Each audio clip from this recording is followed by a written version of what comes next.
Hello, everybody, and welcome to this edition of ML Bot Ball. Today is Friday, August 7th, and I'm Jeremy Goldstein. I will be bringing you the first game today, solo from the ML Bot Ball broadcast booth. Today, we'll be having the 52-64 San Diego Padres hosting the 53-62 Colorado Rockies. Two teams at the bottom of the NL West, but what are you going to do? Probably not going to make the playoffs, so we're just going to look to have a fun stream today for the Rockies. Towing the slab will be German Marquez against Dinelson Lamet for the Padres. Yesterday was Throwback Thursday. We got to see a great slew of fun new uniforms. Today we'll be going back to some normal threads. Let's talk about these two teams, the Colorado Rockies, highlighted by All-Star Platinum Glove third baseman Nolan Arenado. Unfortunately, after a playoff appearance for Colorado in 2018 and a wild card loss in 2017, they were unable to make the playoffs in 2019 and are on their way to doing so in 2020. We look at both of these records very close together, but we have to take into consideration the talent that is in place in this National League West. We have the Los Angeles Dodgers, who are a top two team throughout all of Major League Baseball. They acquired Jorge Soler at the trade deadline, making their offense even more emphatic and increasing their power supply. And we also got the Arizona Diamondbacks, and despite their gap from the aforementioned Los Angeles Dodgers, they do have a good offense along with a great addition in pitchers like Madison Bumgarner. So a lot of good firepower for them. But here we go. We got the Colorado Rockies and the San Diego Padres from Petco Park. Again, it's Friday, August 7th. Two teams looking to just get back in the win column. We'll see if any of these two teams can provide a surge. But let's go over some starting lineups for the Colorado Rockies. Charlie Blackmon, Trevor Story, and Nolan Arenado will be facing Dinelson Lamet here in the first inning. Lamet 5-11, very down year for someone who's had a lot of hype over the past couple of seasons. 4.98 ERA. He's given up 110 hits on the year. He's walked 61 and struck out 140. Just not a good strikeout walk ratio, not a good ERA and record. We'll see if he can get back on a positive track here. Charlie Blackmon's digging in. Dinelson Lamet is on the mound. The first pitch to Blackmon is it's hit the other way down the left field line. It's fair. Due to the shift, there was no third baseman to get it. To the wall goes the left fielder. It's going to be a leadoff double. First pitch for Charlie Blackmon. Tommy Pham unable to be in a good position to retrieve that. And the Rockies are right away in a good position. As you see the replay here, Charlie Blackmon utilizing his spray hitting ability, going the other way. Tommy Pham again not in a good spot considering the shift. Now bring up the veteran Daniel Murphy, the first baseman here today. Hitting 294, the 35-year-old is, as that's dropping in there for strike one. Talked about these records for these two teams, both not in a playoff spot. Wild card does seem very out of reach with the competitive NL East and Central. But, it's still August. There's still 2 months left in the season. You never know what can happen as Lamet deals outside. Let's go back to the hitter, Daniel Murphy. This guy's been on a bunch of teams over the past few seasons. He's played the majority of his career with the New York Mets. But until about the age of 30, he signed a contract with the Washington Nationals in 2016. After setting playoff records in terms of home runs hit in a row during the playoffs. So very, very impressive set of hitting for Murphy. He was on the Cubs after being traded, and now he's on the Colorado Rockies as he swings and misses out a pitch on the outer half of the strike zone for strike two. It's 2-2 to Murphy. Blackmon leads off second base. Pitch. Round to the right side and through. It's a base hit for Murphy. They're going to hold Blackmon at third. Coming in to cut it off is Hosmer. It's a single for Murphy, and playing the same tune here today as Lamet seems to be struggling out of the gate. But here's Nolan Arenado, third baseman. It's crazy. As a right-handed hitter and as talented as he is hitting almost 100 whole points 89 to be exact, better against right-handed pitchers. So he's one of those rare breeds, as that pitch is dealt low and outside, first ball one. Arenado, good numbers against Dinelson Lamet. 4 for 9 with a 444 batting average, no homers.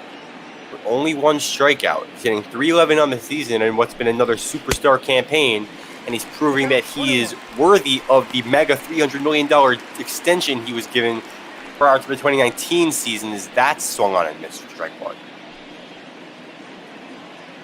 You're 1-1. Blackman off third, Murphy off of first. No runners with base running ability, so don't have to worry about the steal, as that's fouled to the right side.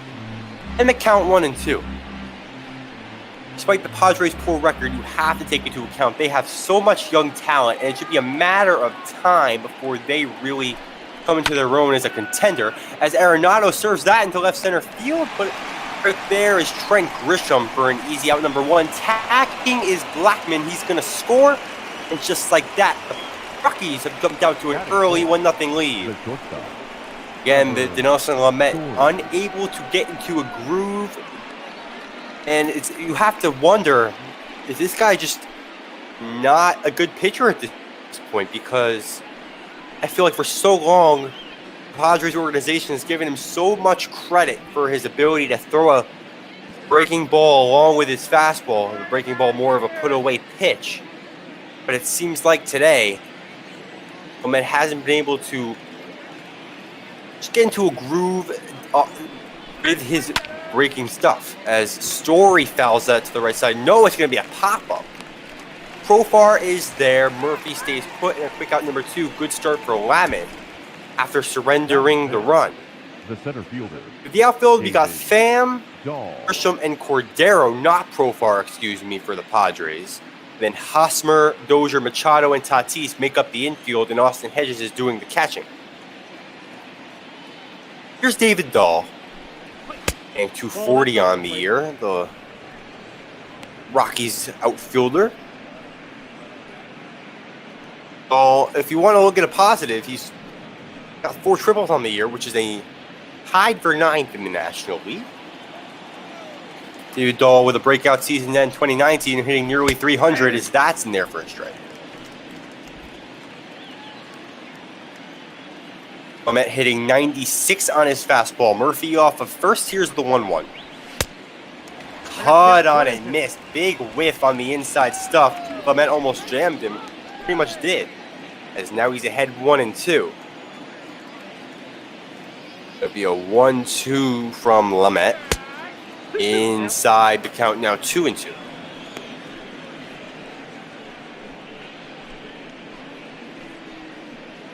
Nelson did give up 2 hits to start, but now seems to be having command of the strike zone. Good sign for San Diego as a 2-2 is grounded to the right side. Dozier throws to second. It's the out, and that'll do it. Tatis puts him away, but the Rockies strike first. It'll be on the sac fly by Nolan Arenado. It is 1-0 Colorado.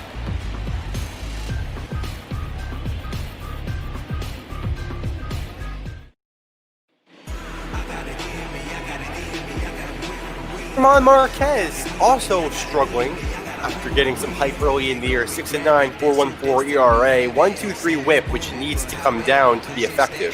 38 walks, 136 strikeouts, so a better walk strikeout ratio than Lamet, but obviously the ERA is very close, and the strikeout numbers are not as high. Here's Fernando Tatis Jr. was on pace to really compete with Soroka and Alonso for that Rookie of the Year campaign in 2019. However, a back injury limited his production and ended his season early. But he is having a productive season in the leadoff spot, probably not hitting as high of an average as he'd prefer. However, he's going to be the leadoff hitter in this organization for at least a decade. He is very talented. As the year 1, swing and a miss. Great breaking ball from Marquez. Slider starting in and dropping out, as now the count descends to 0-2.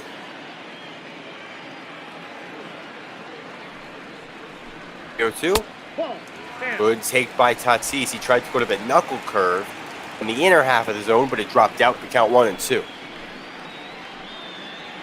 Marquez is relied on a ton by this Rockies organization because you have to take into account their starting pitching struggles. As that swung on and missed, Marquez gets Tatis on another slider. Route number 1.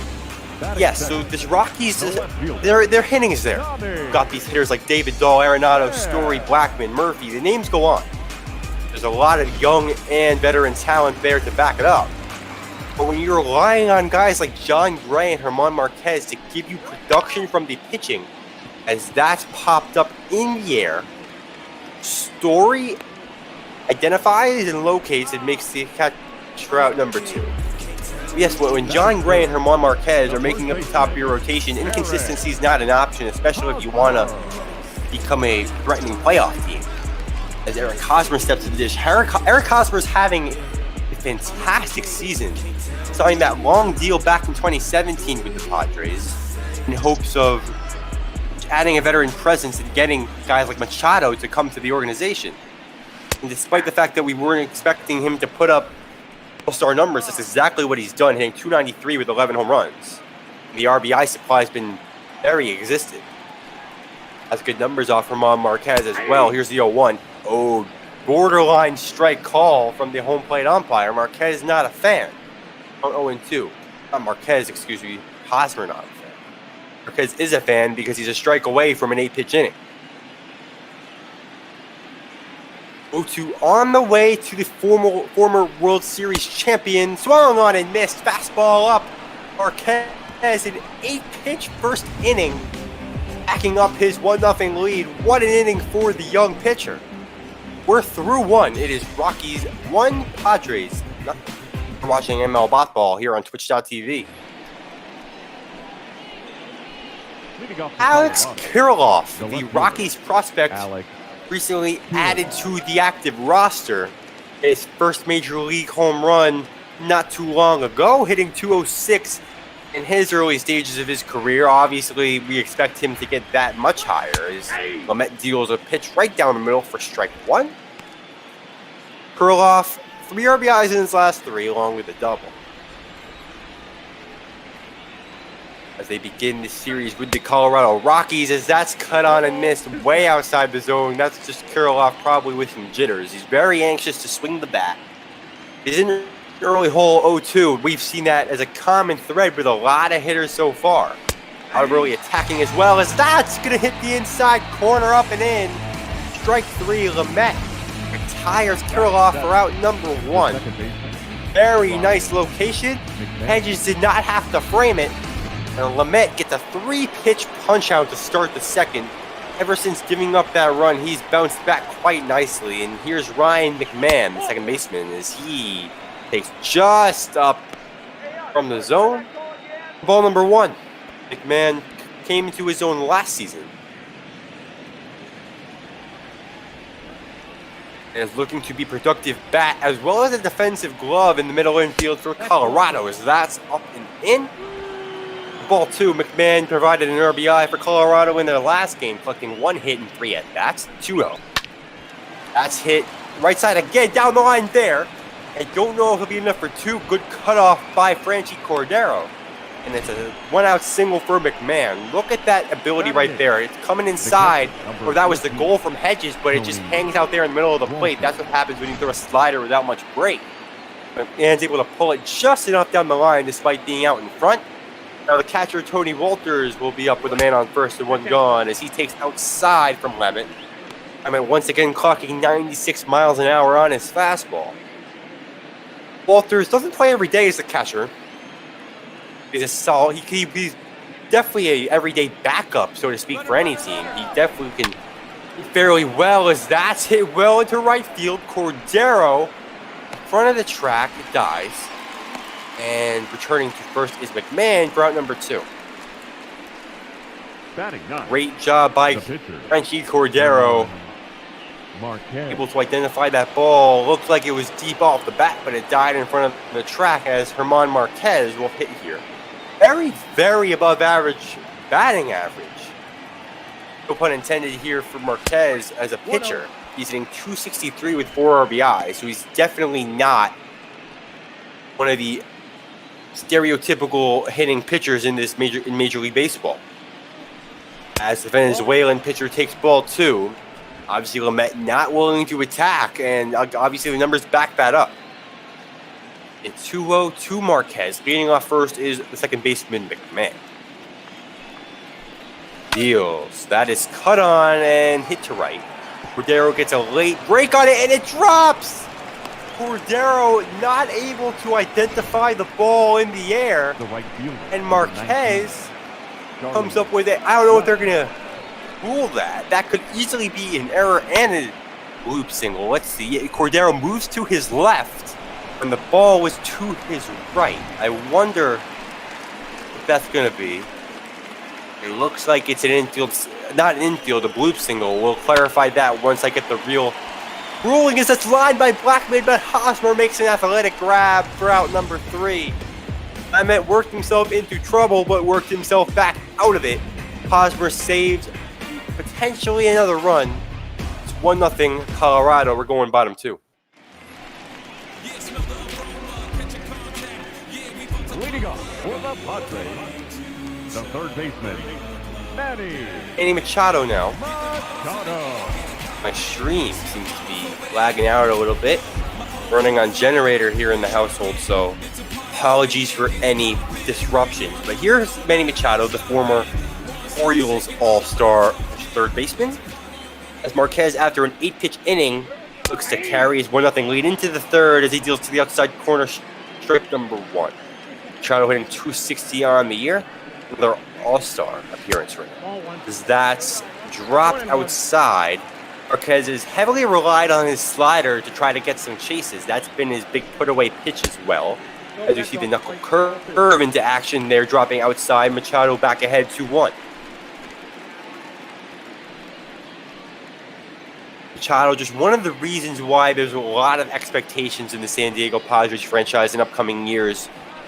The up with the rising stars is that's dribbled to McMahon. I'll fire to first for out number 1.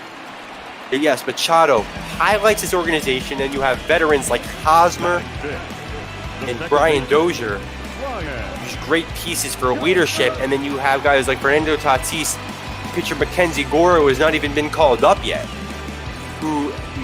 Mackenzie Gore's already gotten some comparisons to some pitchers like Bob Gibson. Obviously, probably not as good, but just his rotation's just fantastic.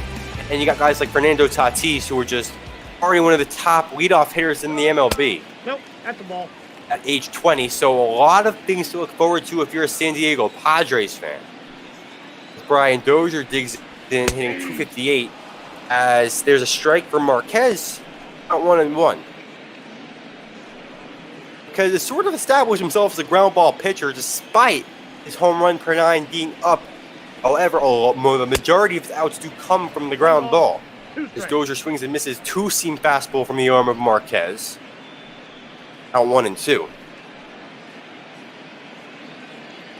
Dozier broke out with the Minnesota Twins, then was traded in 2018 at the deadline to the Dodgers. Signed a deal with the Washington Nationals for 2019, and now is with the Padres in 2020. So Dozier going from all-star to journeyman.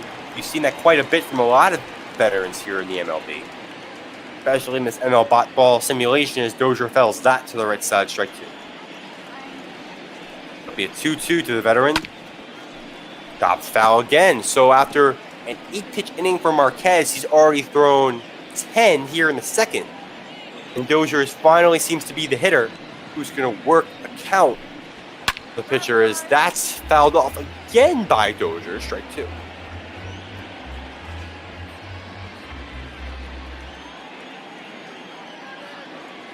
Two to the Padres. Second baseman is that slowing away, and we're full. This is the first full count we've seen today, as Brian Dozier looks to be first base runner for the San Diego Padres.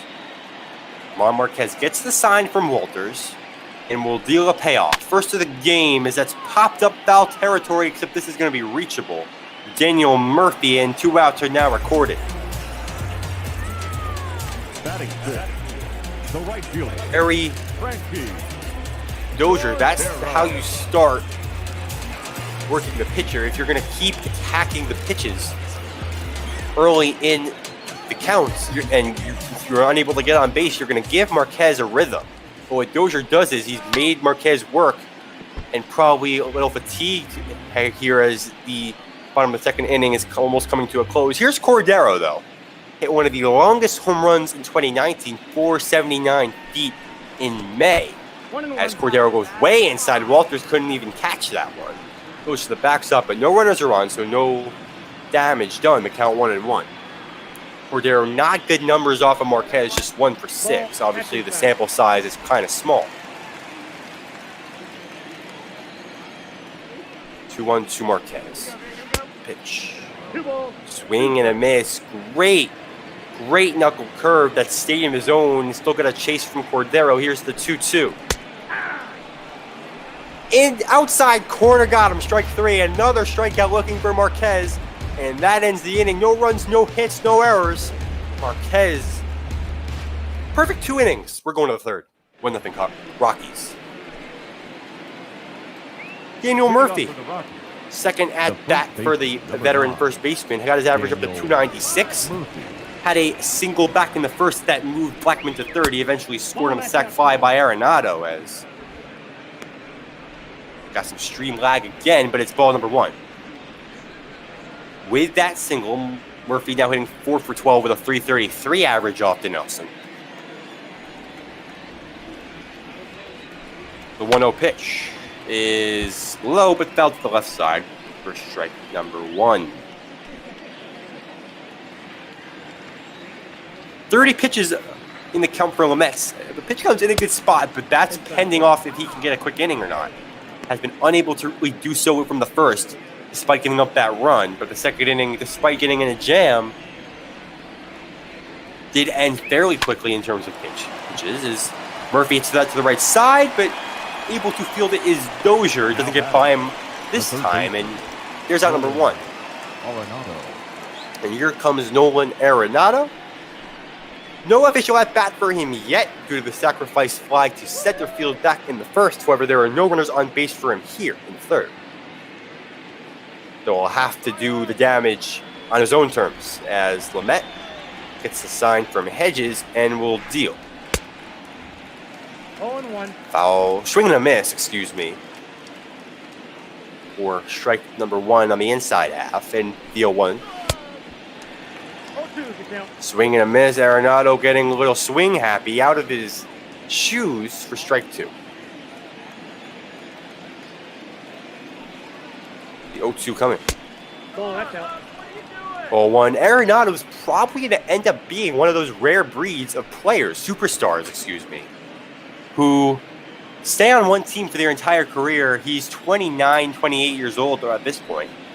And with 10 years remaining on his contract, it's hard to believe he'll want another deal by the time that expires, especially if he keeps on this historic pace in terms of numbers for a third baseman. He's already one of the all-time greats defensively, but his back seems to get better every year. The 1-2.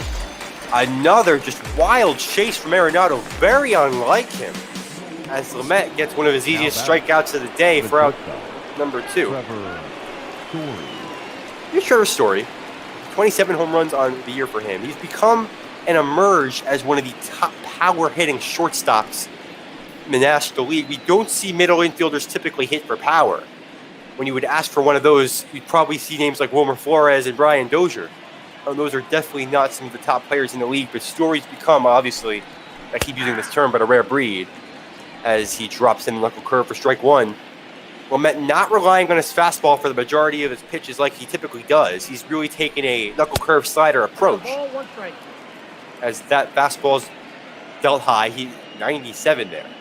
And that says something, right? Because you have a struggling pitcher in Nelson Lamet, right? So when you're struggling to the extent that he is, giving up almost over 5 runs a game, walking the amount of hitters he is, and not striking out as many, to go away from your fastball bat is in the high 90s at worst. It really says something for a pitcher's mindset as Story swings and misses for strike 2, and Lamet is a strike away from his easiest inning of the day.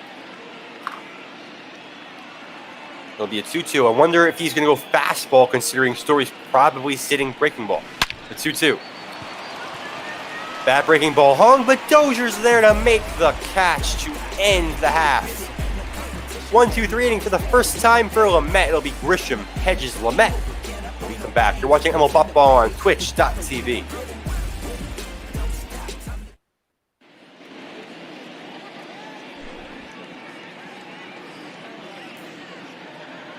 Heidi Watney reminds you to donate to Meals on Wheels. They are a current charity here at ML Ball.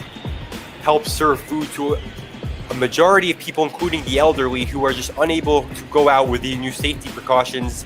And it helps put food on the table for a lot of families who are struggling to eat during this global pandemic. So any donation would be much appreciated. You can click the link in the Twitch description or in the chat, type !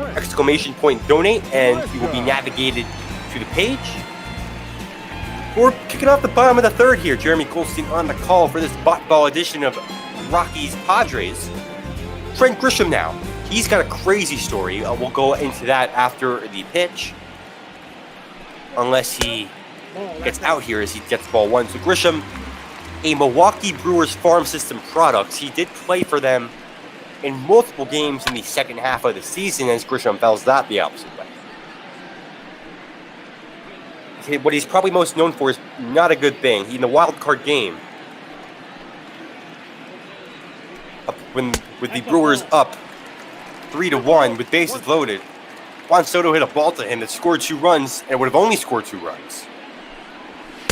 But Grisham let the ball get by him, allowing the go-ahead run to score, and the Brewers ultimately lose. He had a rough time after that. He said he received a lot of negative threats his way, but now has a new beginning with the Padres and is off to a solid start for them in the 7th hole.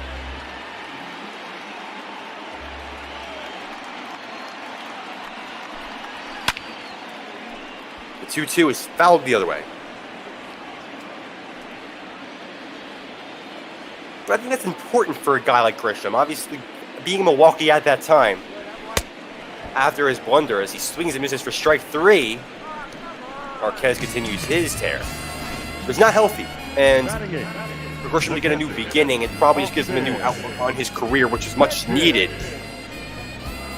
A great pitch by Marquez. He is just absolutely dominating this Padres lineup the first time through. That'll bring up the 8th hitter, Austin Hedges, here in the bottom of the 3rd. Hedges was said to be the everyday catcher at the beginning of 2019 as he takes strike 1. But just as you could see his average, he's just unable to hit consistently. The Padres also had acquired prospect catcher Francisco Mejia. And when they gave him a shot, he was unable to be consistent, defensively and offensively. So the Padres, it's safe to say they have a problem in terms of finding who's going to be their everyday catcher for the next 5 years or handful of seasons. As Hedges fouls that away to the right side. Count now 0-2.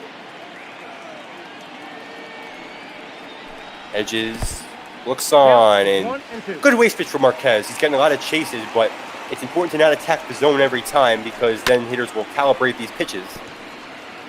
He goes high in the zone fastball there on the 1-2, but fouls it off again. Fouling it off again is Hedges. 1-2 coming.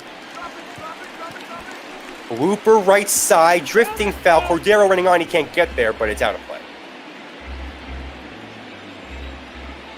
And another 1-2 on the way for the Friars catcher. The pitch. Swing and a miss. Two-seam fastball well inside on the hands. Austin Hedges did a bit of a pirouette there as he went down swinging. German Marquez is off to a superb start on the mound as the Padres hitters just seemingly look lost here at the plate. And now here's Dinelson Lamet hitting 176 as a pitcher. As Marquez deals well inside. Probably that same pitch Hedges saw, but instead he took it. So it's a 1-0 to Lamet. As there's strike 1. 1-1.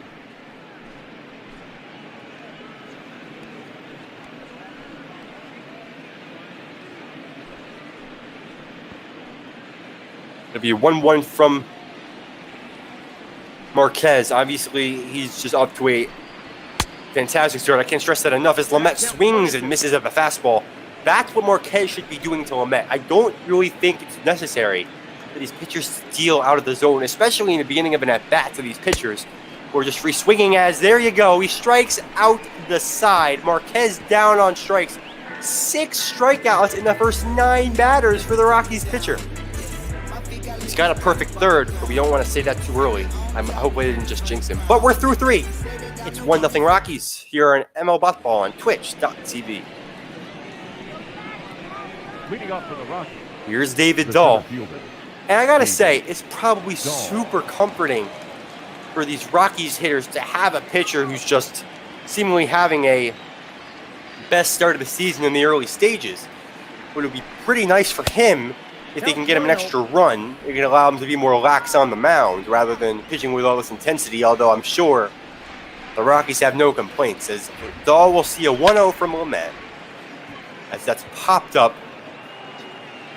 Shallow outfield, there is Tatis, or Machado, excuse me, for out number 1. Up next for Colorado. Yes, that is Manny Machado. Sometimes I get my left side of the infield confused, so I apologize. Machado moves over to the shortstop side of the outfield to record that out, and now here comes Alex Kirilloff. We talked about him. Recently hitting his first major league home run. He's got plenty of power, especially against right-handed pitching. It's a matter of can he lock one up. His vision is definitely something to be improved upon in terms of seeing pitches at the plate. Because we all know that if he can become a better contact hitter, it can result in more power numbers. As the 46th pitch from Dinelson Lamet is outside for ball 2, so Kirilloff ahead 2-0. Now here's the question I would ask a partner if he was in the booth with me. If you're a young hitter, are you taking on a 2-0 or are you swinging away and anticipating a fastball? He does get a fastball, 97. That's been his top velocity thus far. It's in the up in the northeastern area of the strike zone. So Kirilloff obviously taken all the way.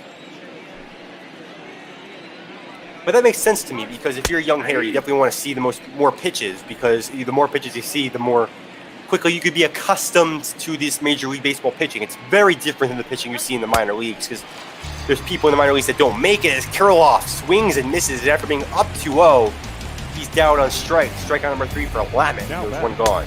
The second baseman. Very good utilization of the slider.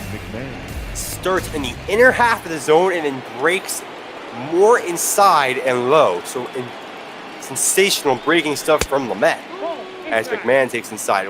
From the very get-go of this game, seems like Lamet was going to have another one of those classic starts, just giving up a boatload of runs. However, he's seemingly calmed down after getting out of that mini jam in the second inning, striking out hitters, getting jam shots that are easy for his fielders to make a play on. And the more you can do that, the more confident you are in your defense, the more you're willing to try to unload your best stuff, as McMahon, who did single his last time up, is now up 3-0. So assuming they want to put more pressure on Lamet, I would expect the red light from the lefty. And 3-0 is taken, however, it's a strike. Count now 3-1, so with hitters count for McMahon, McMahon does have a lot of power. So this is something you could also say about this Rockies lineup. A lot of good hitting numbers. All the pitching that probably imploded their season as he takes on the outside corner for strike 2. That was probably as borderline as it gets. And now Lamet has put pressure back on McMahon here, as we'll see a payoff pitch with 2 outs here in the top of the 4th. The 3-2 coming to the young second baseman. Swing and a miss. It is a strikeout festival here at Petco Park. McMahon is down. 5 strikeouts for Lamet, 6 for Marquez. It's 1-0 Rockies. We're going bottom of the 4th. Leading up for the Padres, the shortstop, Fernando. Here's Fernando Tatis Jr., one of many strikeout victims from German Marquez, who has faced, I'm not going to say it, but you know what I'm implying. This is the latest Tatis could have a second at bat. It'll be A leadoff pitch for Tatis. And he takes just outside for ball one. Tatis, in his early career, has faced Marquez 15 times already. And he's 3 for 15, so that's a 200 average. The 1-0. 2 balls, no strikes. Down low, 2-0. So obviously, I'm good at math by talking about his hitting numbers, but I won't brag about that much longer. The 2-0. Is hit into right field, shallow, it'll drop. So the first base runner for San Diego is on. Blackman was playing very deep for Tatis, and he's able to get the blue. Just like that, tying runs on for the Padres here in the bottom of the fourth. Great extension from the swing of Tatis Jr. As Tommy Pham steps to the dish. Pham, a Cardinals prospect for years.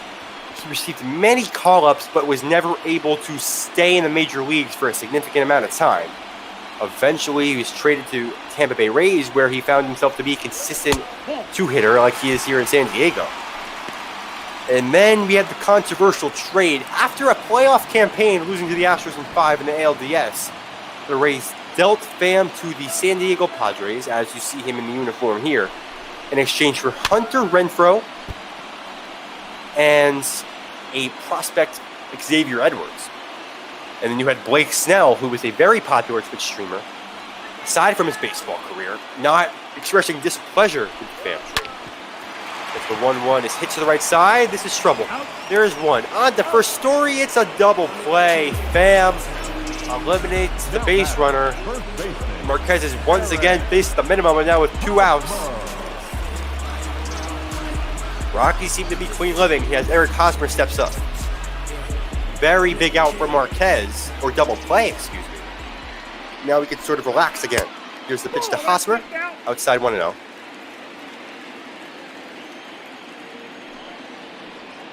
Here 1-0-2. The former Royal is hit the other way foul.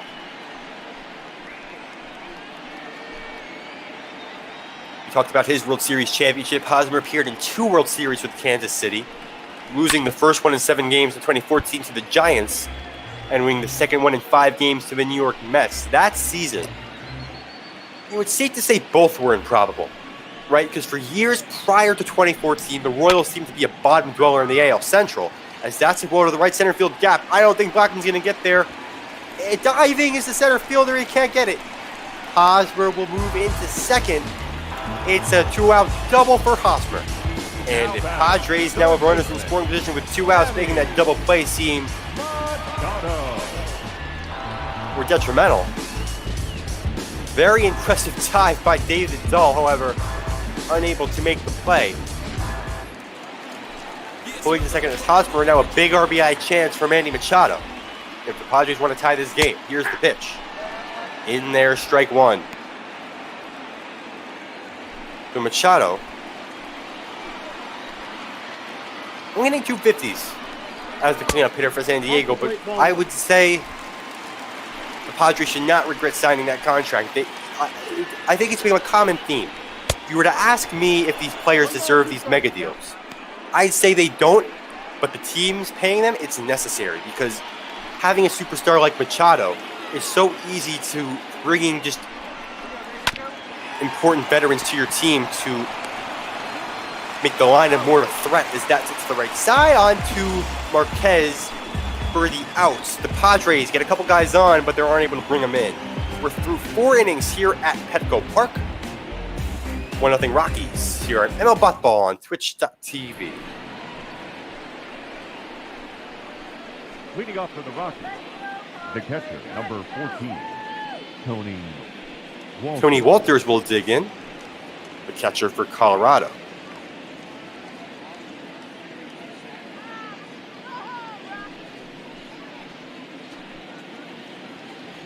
Flew out his last time up as Lamet, who I was ready to talk bad about him in the first inning. I kind of already did. But he has just been uber impressive in the last couple of innings. Walters is 0 for 8 off of Lamet, so Lamet, it's safe to say he owns that matchup as he deals low, 1-1. It's a shame that both of these teams aren't competing in terms of this bot ball year as Walters sees a strike. Because at the same time, these teams are talented. You see a fourth-place Padres team who dealt multiple All-Stars to the All-Star game this season. You got Kirby Yates, who's a top closer in the National League. We have Machado, we've talked about a ton. Tatis, we've talked about a ton. So to see a team like this struggle, it's depressing to some extent. But you know they could easily contend in the future, as that's popped up Machado's side, route number 1. Now batting, the pitcher, Herman. That's also crazy because there's Marquez. been a lack of intensity in this game. Not a lot of offense, good pitching display. And we know these teams can both hit. So when I think about these poor records, it all comes down to this: inconsistency. It's a very popular word in baseball because if you're inconsistent, you're not going to win games. You need a pitching staff that's going to consistently give your offense a chance, and an offense that's going to give your pitching a chance. And it seems like these sides can't get on the same page. I'd say it's more of a bullpen problem for the Rockies and more of a starting pitching problem for the Padres. Obviously, you have aces like Chris Paddock, who will give you a good chance night in, night out as Marquez goes down on strike. 5th strikeout for Lamet. The right fielder, number 19. But if you have nobody to back up Paddock, and your offense isn't as elite as the Dodgers or the Diamondbacks or any other of these top teams in the National League, it's a problem. So I think when you look at the trade deadline, it confuses me that the Padres didn't go out and grab a better starting pitching arm. I think that's something they got to look at in free agency, depending on who's available. Because if the Padres can get that, along with the Mackenzie Gore call-up, if they can have a good free agent, Mackenzie Gore and Chris Paddock highlight their top 3, that's essentially all they need for the playoffs, because a lot of playoff teams use a 3-man rotation. That you have guys like Craig Stammen, a good veteran arm in the bullpen, Kirby Yates, who's, again, a top closer, and guys like Matt Strom, who will give you good innings as a lefty out of the pen. There's a lot of potential there for the Padres, so they're not there yet, but they're very close. And if Dinelson Lamet can have outings like this, I know he had the poor showing in the first inning, but he's a strike away here from collecting his 3rd straight 1-2-3 inning. It'll be a 2-2 to Charlie Blackmon. Rounded into that shift. Dozier. There's out number 3. We'll talk more about these teams. Excuse me. We get back. We're halfway through 1-0 Rocks.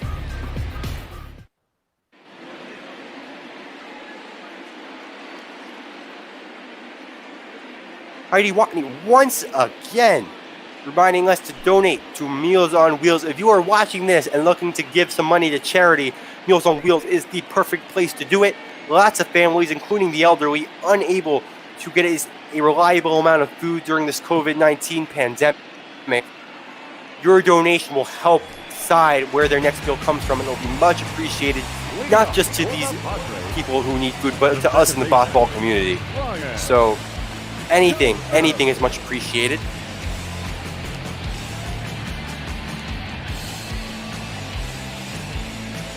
Brian Dozier, the 5-hitter, leading off for San Diego Padres. Power numbers are no longer there, but he is still collecting hits, which is a good sign for the veteran as he fouls that off to the right side. You just talked a lot about the Padres. Let's go into the Rockies. I mean, unlike the Padres, this Rockies team has appeared in the playoffs. And why is that? Their offense. In 2017, we saw, or in 2018, excuse me, they only made the playoffs in 2018. I don't know why I keep referring to 2017. They had a they lost in the wild card in 2017, and they made it in 2018, excuse me. So in 2018, after losing in the wild card game in 2017, they were able to have a series against the Brewers. And what carried them to the postseason was their offense. Charlie Blackmon had a career year as Dozier hits that into center and deep. Back is Dahl, he'll make the catch. Their offense was what carried them. Blackmon had a career year. Arenado, just superb. David Dahl, Trevor Story, Ian Desmond. The list goes on. There is so many great pieces to that 2018 roster. And then they only ended up scoring 2 runs the entire series. So while their pitching showed up for them, in some extent, they weren't able to win with their offense. So I don't know if an addition is really required for the Rockies to really hit that next step. Actually, I'm wrong. They need relievers because they don't have a significant closer. Wade Davis is nowhere near what he was as a Kansas City Royal. If they can sort of find an efficient closer for them, then it might be safe to say that they can be a threat. Because their offense is still hitting for these power numbers, but in the case that their offense decides to not show up in a playoff series, they need the pitching to back it up. 1 and 2. And that just showed why they weren't fit for the playoffs and ultimately being swept. In the 2018 NLDS as Cordero gets plunked. Marquez lost control of the breaking ball there for one of the first times this game. And he will take first base. So a big base running opportunity for the Padres. They get the tying run on base again with one gone here in the bottom of the fifth, and Trent Grisham will now step to the dish. I talked about how he's found some newfound confidence, but he is only hitting 200. It's safe to say that moment on the Brewers did sort of leave popularity, especially since he left team, so fans don't have to worry about him anymore, which I think is just good for both sides. Obviously, Brewers fans should not have been sending him threats. That's just in no stretch of reality the right thing to do. But a new series, as against the lag, a new location is obviously good for his frame of mind, as he does poke a single to the right side. Past the diving man. Now Cordero is off second, and off first is the aforementioned Grisham. That's running to third. Arenado tags Cordero, throw to first, got him, double play. The second double play turn by this Rockies infield saves another run. We're through 5. It's 1-0 Rockies here on ML Ball on Twitch.tv. Leading off for the Rockies, the first baseman, number 9, Daniel Murphy.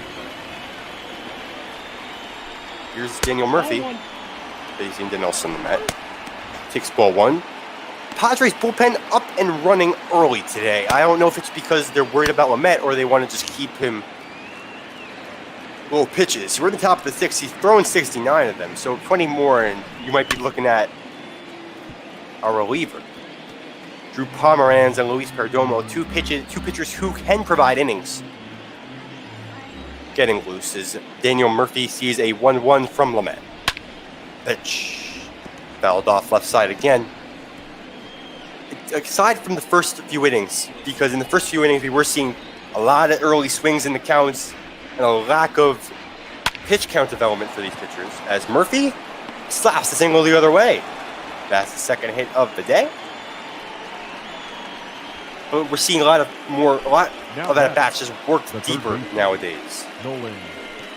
As we look to take these few innings. Sorry, I cannot speak right now. We're looking at the Rockies team leaders in hits. Murphy has, after just a down season with Chicago, has emerged 119 hits on the season. It's second on the team, obviously behind Arenado. But Arenado will now see a pitch from Lamet as he takes a strike, 0-1. 0-1.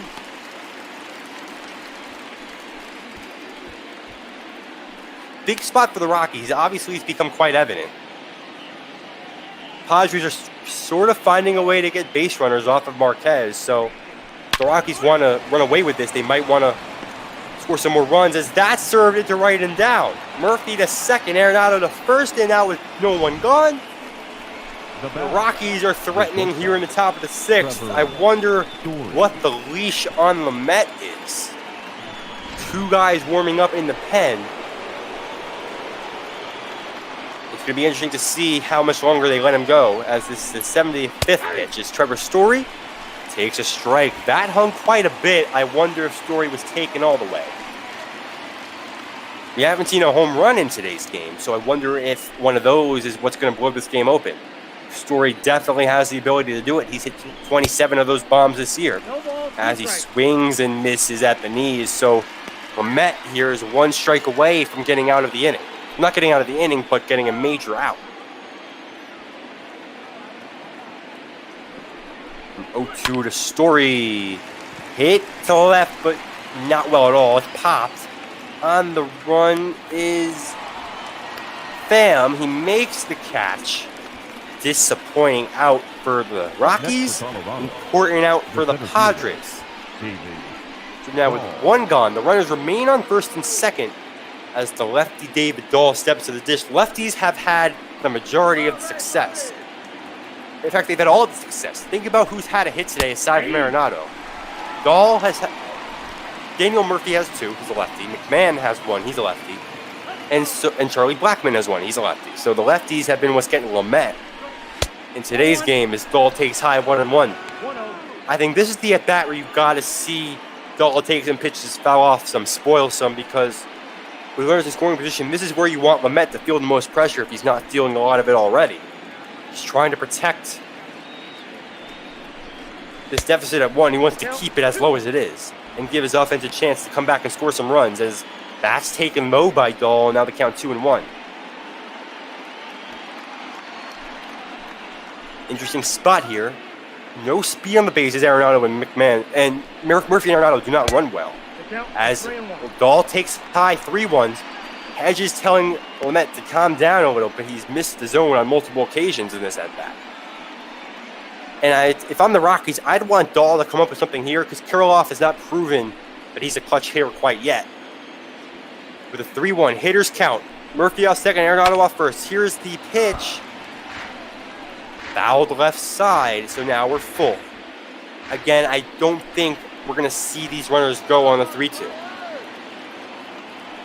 But an important payoff. Lamet deals, and swing and a miss. Lamet gets Dahl on the breaking ball and lower in. Look at this. Drops. And Dahl thinks it's going out. Late reaction to it, gets well on top of it. Round number 2, so now first and second, no one gone, turns to first and second with 2 gone. Here's Kirilloff. Grounded right to first. Hosmer's there. Lamet escapes. What a Harry Houdini-esque act for Lamet. He's going to lead off the inning.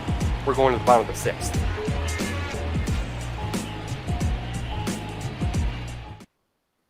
Ladies and gentlemen, your attention please.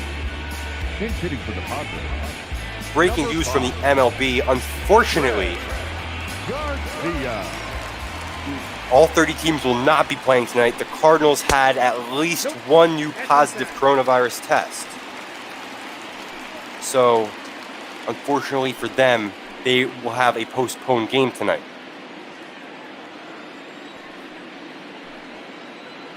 It'll be a 1-0 to Red Garcia. Fortunately, there is no pandemic here in ML Ball.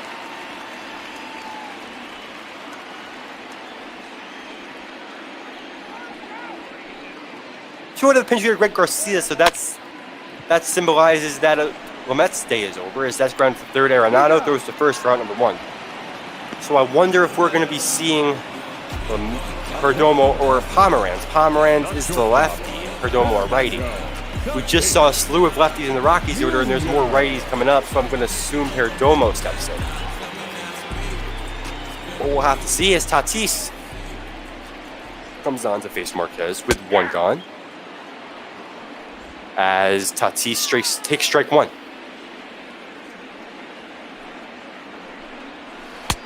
A 1. Well in there. Tatis had a drive out of the way, or even at 1-1.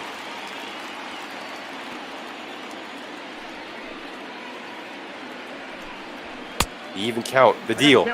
Swing and a miss from Tatis Jr. Strike 2. Tatis Jr., obviously the son of former Major Leaguer Fernando Tatis Sr. as he goes down on strikes. Fernando Tatis Sr. has an MLB record that I think it's safe to say will never be broken. 2 grand slams in 1 inning off Shunho Park. This is when he was on the Cardinals. Phenomenal record. I like watching that highlight all the time. I mean, it's just something you never think would ever happen. 2 grand slams in 1 inning by the same hitter. As Tommy Pham swings and misses at that 1-0 count 1-1. Marquez now tops off at 97. So when we look at the starting pitchers, I think it's safe to say these top velocities have been 97 miles an hour today, even though we both have seen them hit higher. Is swing and a miss by Pham. Count now 1-2. 1-2. Hit to the right side, foul.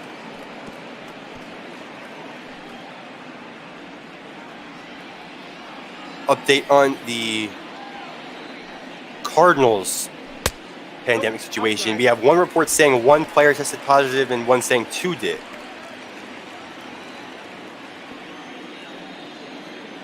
So hopefully they can figure that out and get them back on the field soon. But obviously safety first. We want to make sure that no one gets infected.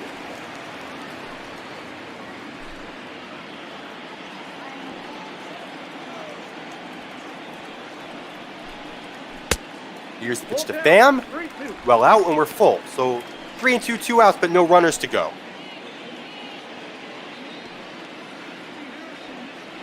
Here is the payoff to the former Cardinal and Tampa Bay Rays. Foul. No, it's hit to the first baseman. Murphy is there. Inning is over. We're through 6 innings, 2/3 of the way done here in San Diego, California. It is the Colorado Rockies 1. San Diego Padres. Your attention, please. Now pitching for the Padres, number 61. So I was correct. It is Luis Perdomo coming to the mound here for the Padres. He's 1-1. He even has a save. It's 36 2/3 innings on the year, so he's been one of the consistent relievers we've seen from the Padres bullpen, as we have two new relievers, the lefty Jose Castillo and Craig Stadman getting loose for the Friars here today. As Perdomo will deal a 0-0 to McMahon. So we got the 7th, and it's a strike.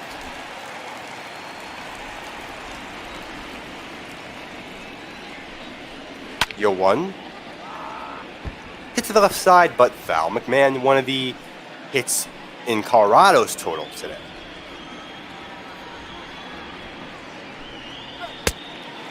Yo 2. Swing and a miss. 3-pitch K for Perdomo. Important leadoff out for San Diego, There's one gone here in the 7th.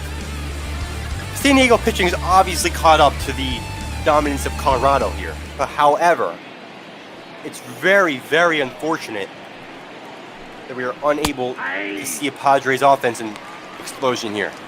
Instead, it's more so imploded, as Perdomo deals strike 1 to Tony Walters. Hope everybody watching is safe and well after the hurricane as well. A lot of going on in the world, but at least we get to watch some bat ball for some relief, as Walters fouls that off to the left side. Perdomo will deal an 0-2.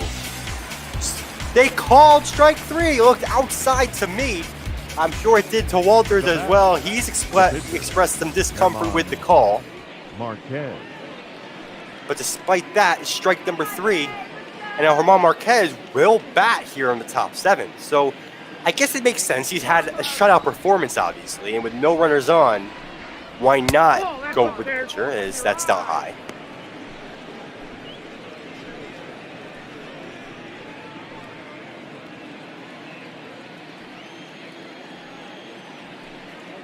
Here is the 1-0. That is just outside Marquez.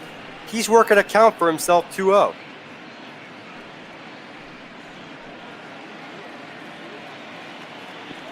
It'll be a 2-0 to the pitcher for Colorado in their strike. Good take.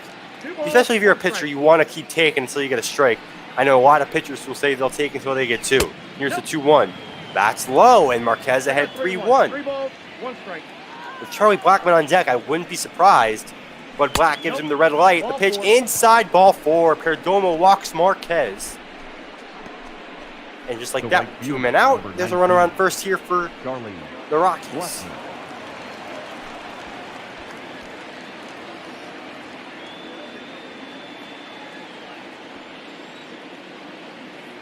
Here's Charlie Blackmon. Had that leadoff double the other way in the first inning, and he came around to score on the Nolan Arenado sac fly. Perdomo deals outside. He seemingly has lost the zone here. I don't know how concerning that is. However, I'm sure these Rockies hitters are enjoying it as they're looking to tack onto their lead, the 1-0. Swing and a miss, the count 1-1. This game flying by here today. This game's supposed to be until 2, but it's 1:15. That's what happens when you only score 1 run. But that's popped up behind the plate. Hosmer's there. He runs over from first base to end the inning, but no one scores again.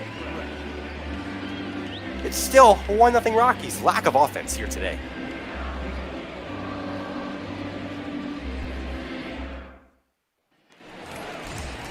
We are now bottom 7. The Padres, despite the deficit remaining at 1, they are running out of time. They have 9 outs left. Eric Hosmer steps up. He's got the only extra base hit for the Padres today, a double in the right center field gap, out of the reach of the diving David Dahl.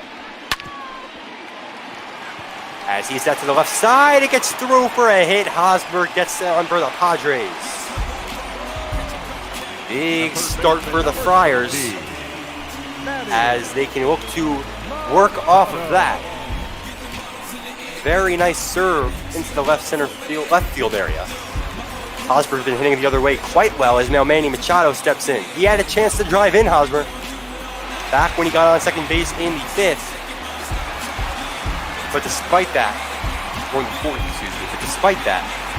he ended up getting out. Now he's got a chance to move him over with a man on first and no one got. Here's the pitch to Manny. 87th pitch from Marquez.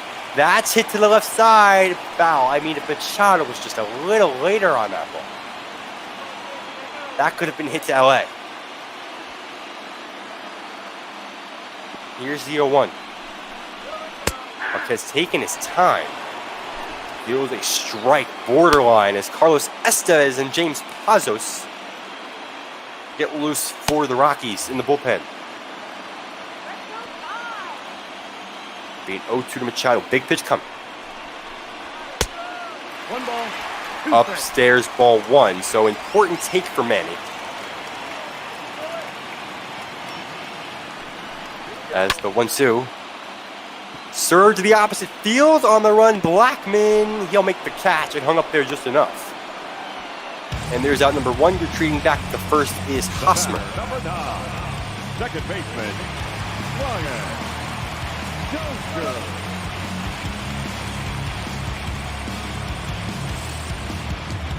No Brian Dozier. Man on first, just 1 man gone. Obviously, the Padres would love another hit because they really need to get on the board here to tie this game, let alone take the lead.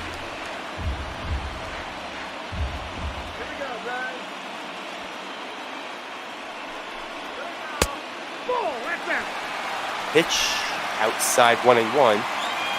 Wonder how if Dozier's going to be a free swinger here, or he's going to take some pitches with German Marquez's pitch count being up there. That's just the right side. It gets by McMahon, and it gets by Blackman too. He misplayed the ball. Here comes Hosmer. He's going to come to the plate, and we're tied. Ow, Charlie Blackman did not play the ball correctly. I would have got by McMahon. It gets by his glove, and because of that, Dozier goes to second base. And scoring is Hosmer, and we're tied at 1. Incredible display of events. The San Diego Padres finally catch a break, and momentum, after it not being there all game, has shifted to San Diego. Franchi Cordero is up now. A hit can give the Friars the lead. Cordero hit by a pitch in his last plate appearance. 95th pitch coming from Marquez. Dozier off of second. 1-0, 1 man gone, and that's outside 2-0. Very, very detrimental event there for Colorado. Wow. A 2-0 on the way, and that's up high. The count 3-0. So I wonder, while a walk could benefit Colorado by putting the double play in effect, if Cordero is going to get a red light here, as that is outside and Cordero is on. 2 go-ahead runs now on for the Padres.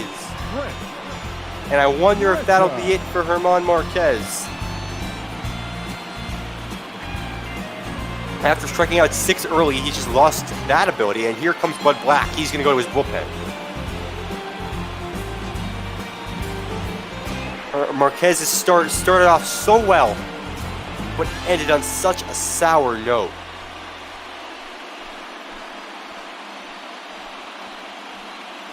I wonder who they are going to turn to. With men on first and second and 1 gone, it looks like it'll be Jairo Diaz. We did not see him warming in the bullpen earlier. But it looks like this is who they're going to rely on. He's 4-4. He struck out 74, walked 20, 3.30 ERA. He's gotten 10 holds for them on the year. I mean, he's so much better against the lefties. Lefties hit 164 off of him. Righties hit 324, which is crazy because he's a righty. So I don't know how big the sample size there is. He's thrown a lot of games, so it's got to be quite big. As Trent Grisham fouls that off. Big at bat for the former Brewer. This is going to be game breaking regardless. Here's the 0-1. Outside, 1-1.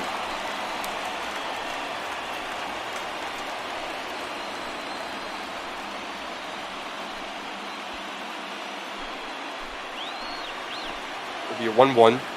Grisham at the dish. Dozier off to second, Cordero off first, and the pitch is a strike.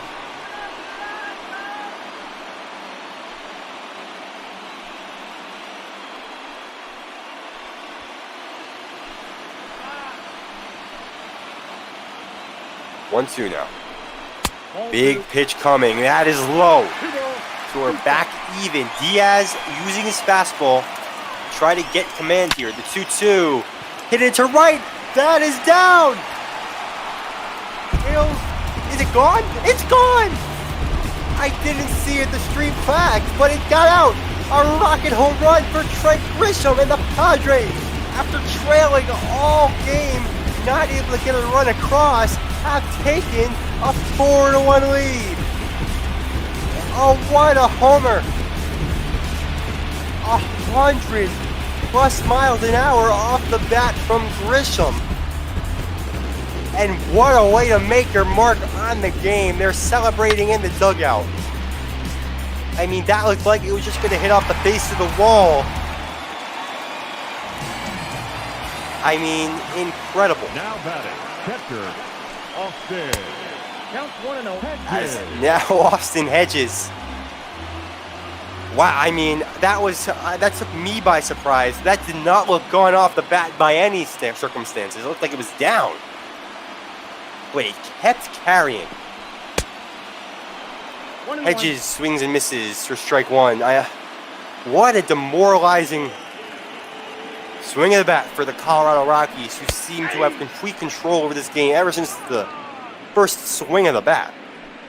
As Diaz is ahead on Hedges 1-2.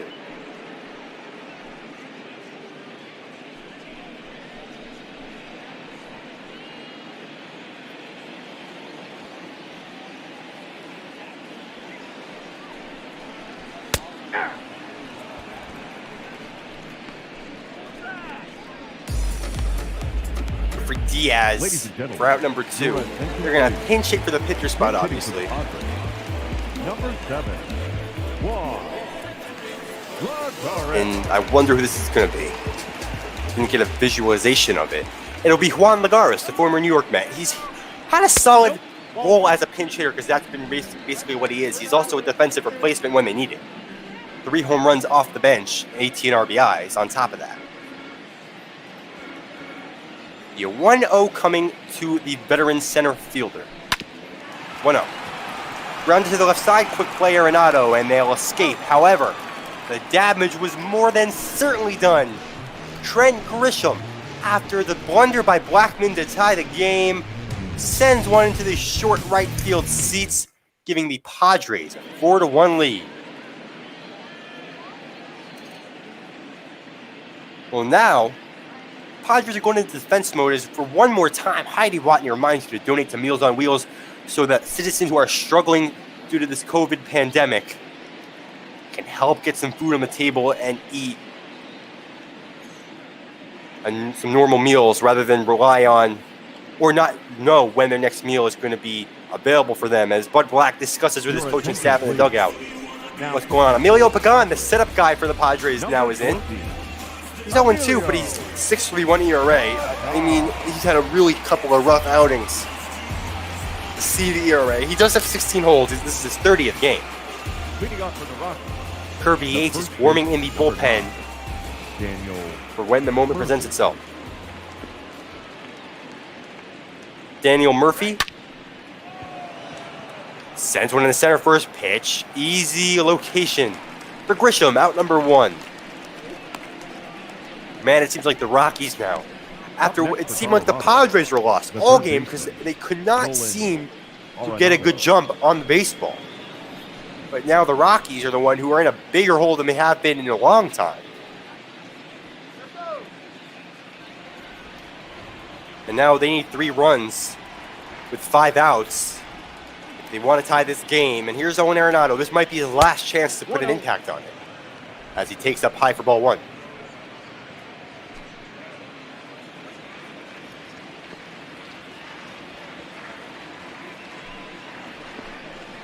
The 1-0.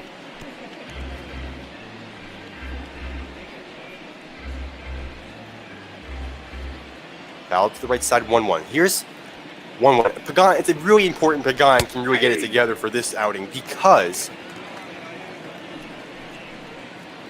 they need to set up Kirby Yates. It's simple as that. Kirby Yates is one of the best closers of the National League currently. And a Pagan hold would really benefit him. Coming over from the Oakland Athletics, one of the bigger signings for the Padres, helping benefit that bullpen of theirs. There no swings and misses. He's down on strikes. First strikeout for Pagan, and now there are 4 outs remaining in the Rockies' comeback hopes. This phenomenal dotting of the fastball on the outside corner. The location, though, didn't matter because Arenado whiffed. And now that'll bring up Tony Walters, Trevor Story. I cannot get my hitters right today. I apologize to anybody watching this poor display of name calling. But Trevor Story fouls off that one. He's 0 for 3. He's due for a hit. Hitting 254 now on the year after the 3 mishaps. Pagan will look in. 0-1 coming. 1 ball, 1 strike. Outside, 1-1. Bud Black, you could see the worry on his face. As Story is even in the count here to Pagan. Pagan had a career year with the A's last year, resulting in his big contract as Story sent it deep to left and gone. Trevor Story, a moonshot of a blast, 468 feet. I mean, that was just obliterated. 111 off the bat. I mean, is that... The impact of that home run was crazy, but it doesn't seem as big because they're still trailing. But an absolute devastating blast off the bat of Story, and the game is now 4-2. I mean, that was just... That almost hit the scoreboard. That almost hit the scoreboard. I'm in shock. That was absolutely clobbered. I'm running out of superlatives. Here's David Dahl, outside ball 1.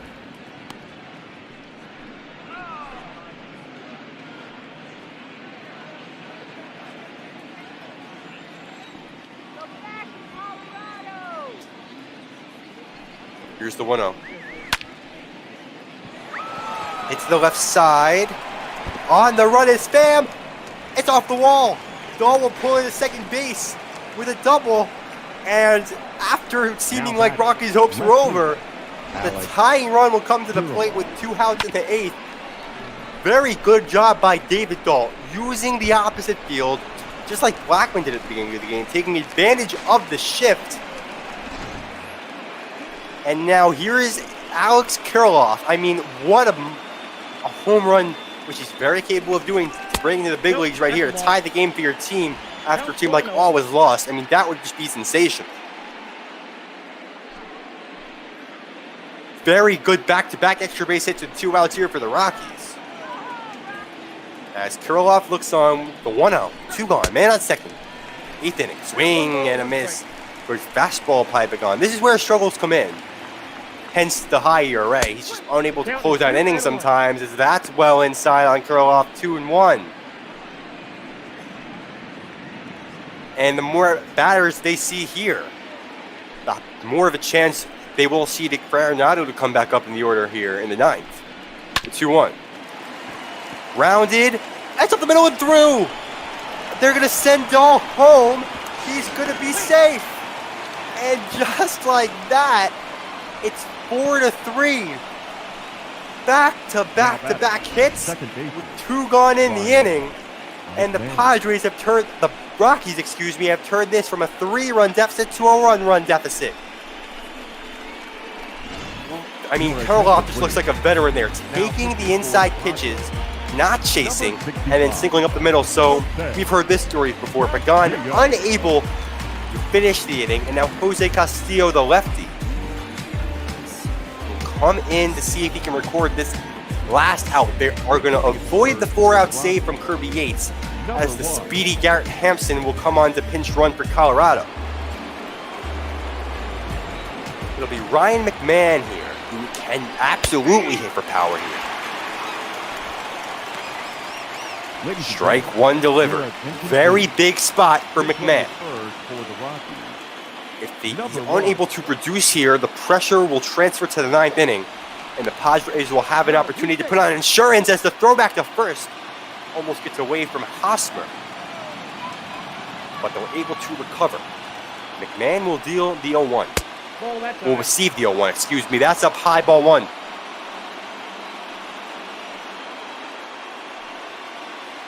Signs being delivered to Castillo. Big at that. I wonder if Hampson will try to take second to get into scoring position. The 1-1. That is in there, strike 2. Great slider, back door. It'll be a 1-2 now. McMahon looks in, it's outside 2-2, we're even. Again, I would not be surprised if Hampson just took out at any time.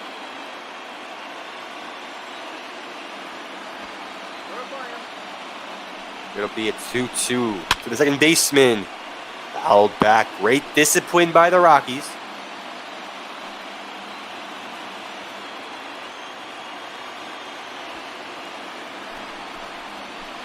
Pitch. He got jammed. It looks like he felt it off for a second, so I apologize. Castillo gets McMahon. And again, like I said, the pressure will now transfer to the 9th. Let's see if the Padres put on insurance first. It's 4-3 Pods. Your attention, please. A defensive change for the Rockies. Now playing left field, number 1. Leading off is Tatis, who will have the top of the order here in hopes of adding on to their lead. Jairo Diaz will remain on the mound. As Tatis swings and misses. I mean, despite the fact that the Padres are hitting right now, if you're watching this game, all you can probably think about is the Rockies. They'll have 7-8-9.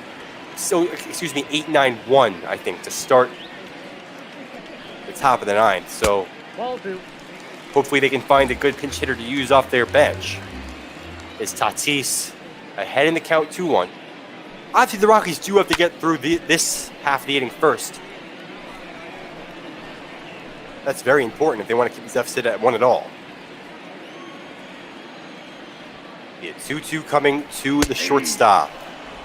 In there, strike 3. He clips the inside corner. Tatis not a fan of the call, but it is strike 3, and there's 1 gone. This has called a seemingly wide strike zone here. However, that time it was definitely the right call as Pham takes outside for ball 1.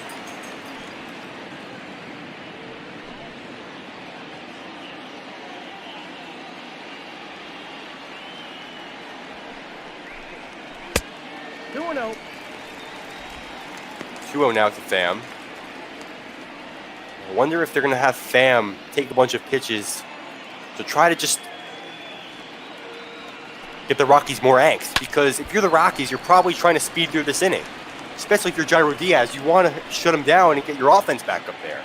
But if Pham can make a long at bat count, it's going to probably increase the anxiety of this Rockies team, especially on defense. Here's the 2-1. That, I mean, fouled back, but if Pham was just, again, out in front, if he was a little later, that could have been hit to where Trevor Story hit it and beyond. The 2-2. Rick foul once again, and we'll stay even.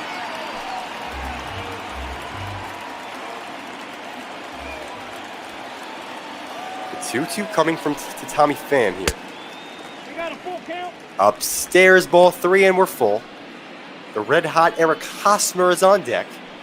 He's got 2 hits today. Diaz and Pham. Get 3-2 on the way. Payoff. Inside ball 4. Padres got a base runner. Now batter. So that will provide another area of attention required for Gyro Diaz as Eric Hosmer steps up and with Pham being a threat to steal a base. Hosmer again 2 for 3, a double and a single. Rounded out his first time up and then came back around and has gotten a couple knocks. He's also walked today. Here's the pitch. They checked on Pham previously, and that's inside. So 1-0 to Hosmer now. Obviously, Rockies playing to the double play here.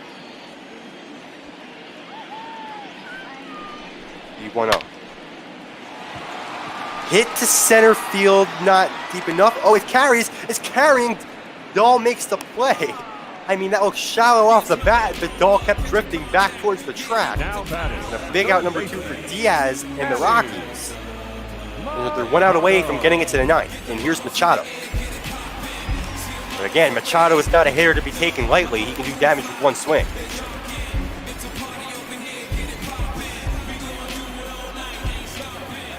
Diaz sets. This is his 26th pitch. I wonder what his stamina is looking like right now. Or if he's experiencing any fatigue, it's that drops in there, strike 1. That's another one of those that might have been below the knees, but Machado doesn't argue. Being 0-1. Low in the dirt, not enough for Pham to move up. So they count 1-1.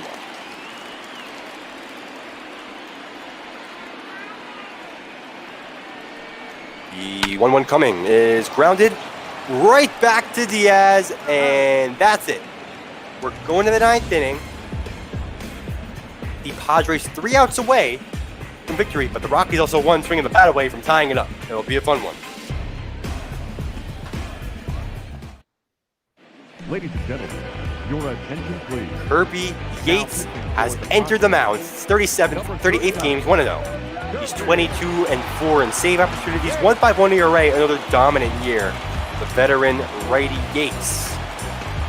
Walters, the pinch hitter spot, the pitcher spot, and Blackman.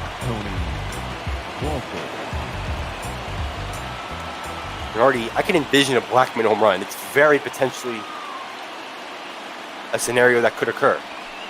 Here's Tony Walters, outside, ball 1. Good start, good take for Colorado. Walters has faced Yates 5 times, but has been unsuccessful in all 5.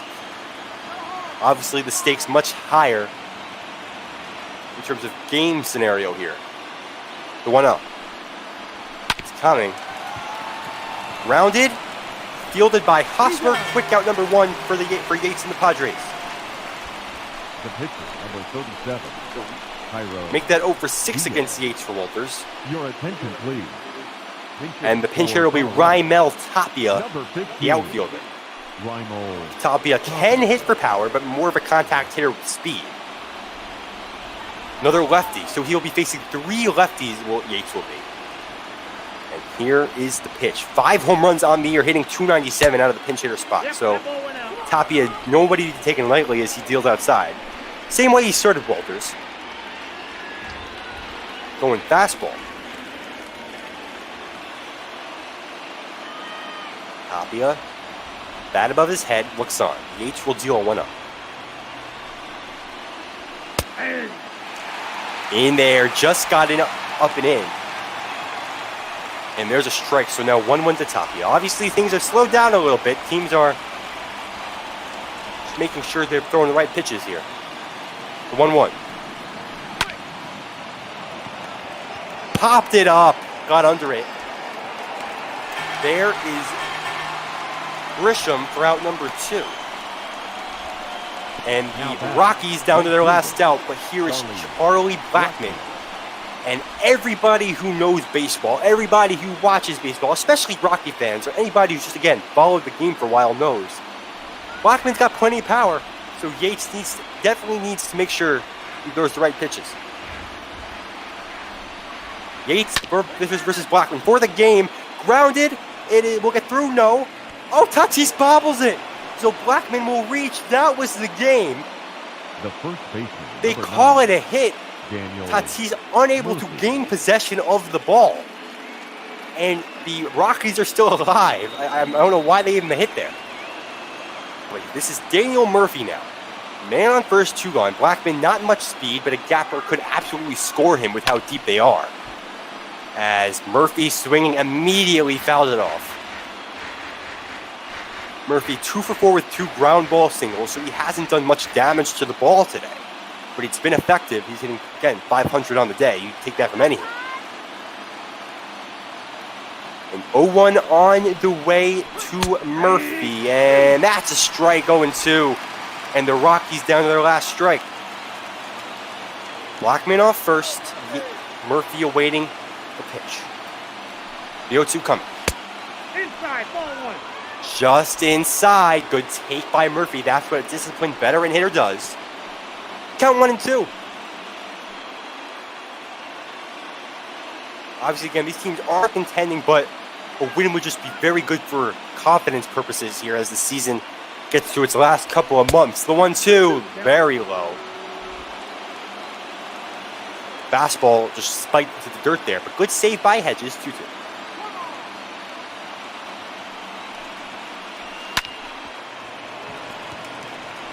Pitch is grounded. Dozier, game. The San Diego Padres with a valiant comeback come from behind victory. Take it 4-3 from the Colorado Rockies. Very good pitching performances today. Lamet struggled early but bounced back strong. And German Marquez started off hot but unable to finish productively. It was more of the bullpen that imploded for Colorado. But nonetheless, Padres win. They are still significantly below 500, however, they'll take it. If we're going to talk player of the game, my guess is going to be, I want to go with Trent Grisham here. And yes, that is correct. Trent Grisham with his home run. Still got to take a little bit amount of time before the next game gets underway. It'll be J-Man 1993 giving you the coverage from the A's and the Yankees. The A's with a dominant victory over New York yesterday.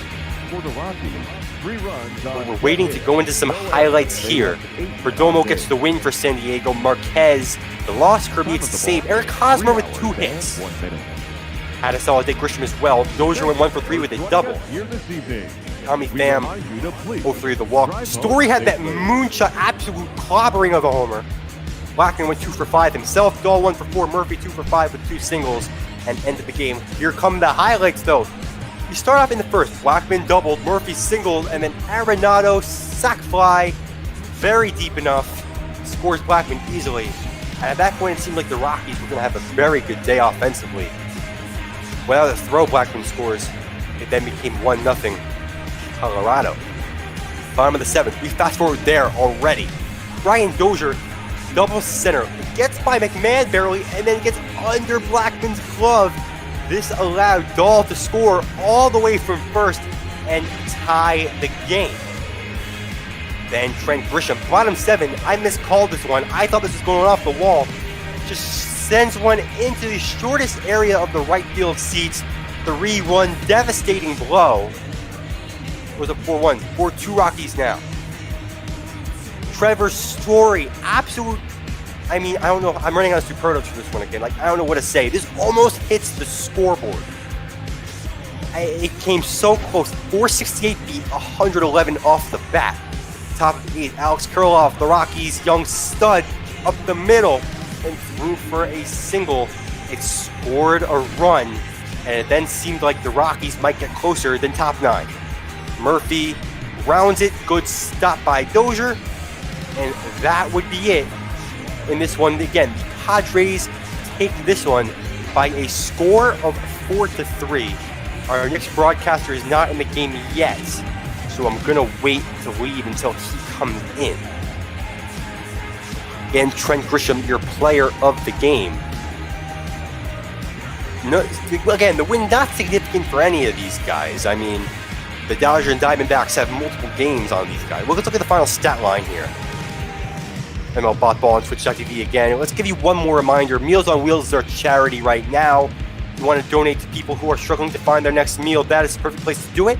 There is a link in the Twitch chat. You can go there or type in the chat !donate, and then you'll be given that link, and you can do whatever you please once you get there. Again, Trent Grisham deserving of that player of the game. Lamet went 6 innings. Perdomo went 1. Pagan 2 and 2/3 only. His struggles continue. Marquez maybe undeservedly got the loss there. It's disappointing the Rockies cannot get him any more support. Your final score, Padres 4, Rockies 3. Again, your next game will be brought to you by and broadcasted by J-Man 1993. He will be giving you coverage of the Oakland A's at Yankee Stadium. As it looks like Big Funds has come to say hello in the chat. I've come to say hello, and I've come to take care of some necessary business. We need to do a little bit of work on the Houston Astros in advance of their game at 9 p.m. Eastern tonight.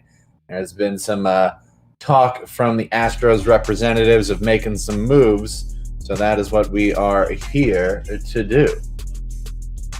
You're going to be with the pitching. Looks like Jared Hughes got highlighted there. Yeah, well, he's doing pretty well for them down at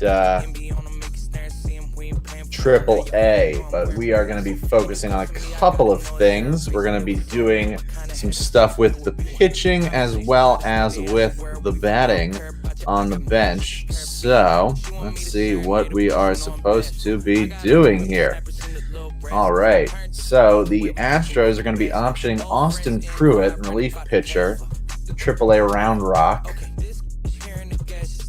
There he is. And they are going to be selecting the contract of Christian Javier, who I believe is a starting pitcher. There he is. So, were there was there a return from injury for any of these pitchers that warranted these demotions? I think with Houston, they just want to have Javier potentially available and eligible for the postseason roster when the time comes. Hey, J-Man, just doing some stuff. So, yeah, Christian Javier is going to double jump up from Corpus Christi to the big leagues, but the Astros are going to need to make some 40-man room prior to this. So let's take a look and see. Well, maybe Kent Emanuel, considering real-world developments, is a good guy to knock off the 40. Right, so as Big Fun makes these moves, I'm going to welcome J-Man 1993 in the broadcast booth. How you doing, man? Hey, how's it going? Doing all right today. Getting ready for what could be another potential playoff matchup, Yankees and Oakland. You just missed this, crazy game between the Rockies and Padres. It was 1-0 Rockies ever since the first inning through 6 innings. And in the 7th inning, Trent Grisham stepped up to the plate, hit a 3-run home run off Jairo Diaz of the Rockies, giving them a 4-1 lead. Then we saw Trevor Story hit a 468, 111 mile an hour off the bat home run. Eventually became a 4-3 game, but then Kirby Yates came in, shut the door for the victory, and the Padres win 4-3. Sounds like a pretty exciting game.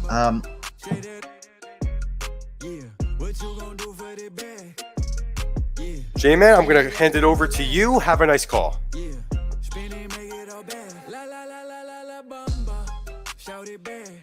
Enjoy the Yankees and A's, everybody. Justin, your mic freaked out. While you work on that, so we've got that done. I don't think we're going to move Davinsky to the setup role because I don't think there's any benefit in it. He'll just get kind of buried down there. So Javier, can I see Christian Javier again, please? Perfect. If you want to change his number to 53, you can. That's what he's wearing in real life, but 73 is perfectly fine. And then we also need to do one other bench-related move. Javier is a starting pitcher.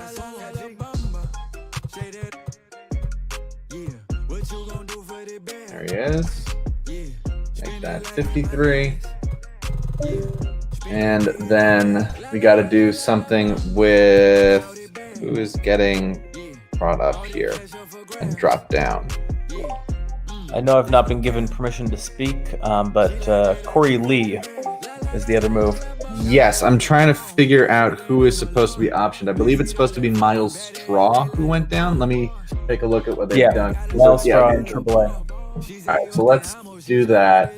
And Lee is also going to need to be made room for 2019 first round pick. Let's figure that out real quick. Let's do Drew Ferguson. Seems like an optimal candidate. Or Dustin Garneau, the catcher, because they've got a bunch of extra catchers now with Ramos in. I don't think they're going to be needing Garneau.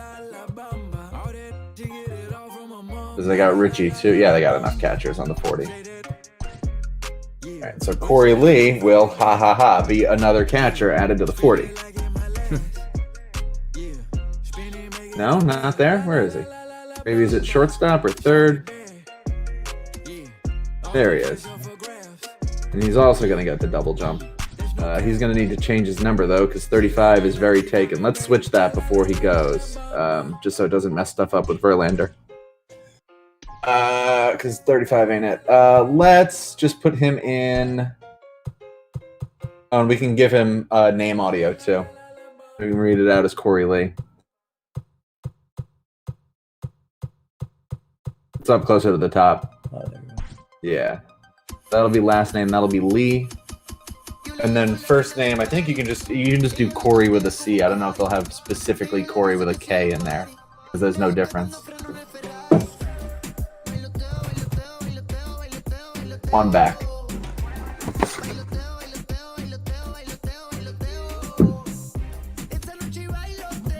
There it is. And then Corey with a C is fine. We'll do the job. Oh. Fine. Justin, you there? Yeah, can you guys hear me? Yeah, I can hear you now. Yeah, I don't know what happened there. It was weird. Great. And let's put him in, I don't know, let's just double that up to 70. That seems like a reasonable thing to do. I didn't request this, but if you can put the A's in that Kelly Green, I'd like to see that. You're requesting it now. Yeah, we can do that. Yeah. You want the, so let's get Lee called up now. Shortstop early. What was that now? Oh, you don't want those mustard jumpsuits from yesterday? All right, so Corey Lee is double jumping. Okay, so Straw is going down. And then Javier is coming up. 1, 2, 3, 4. Okay, great.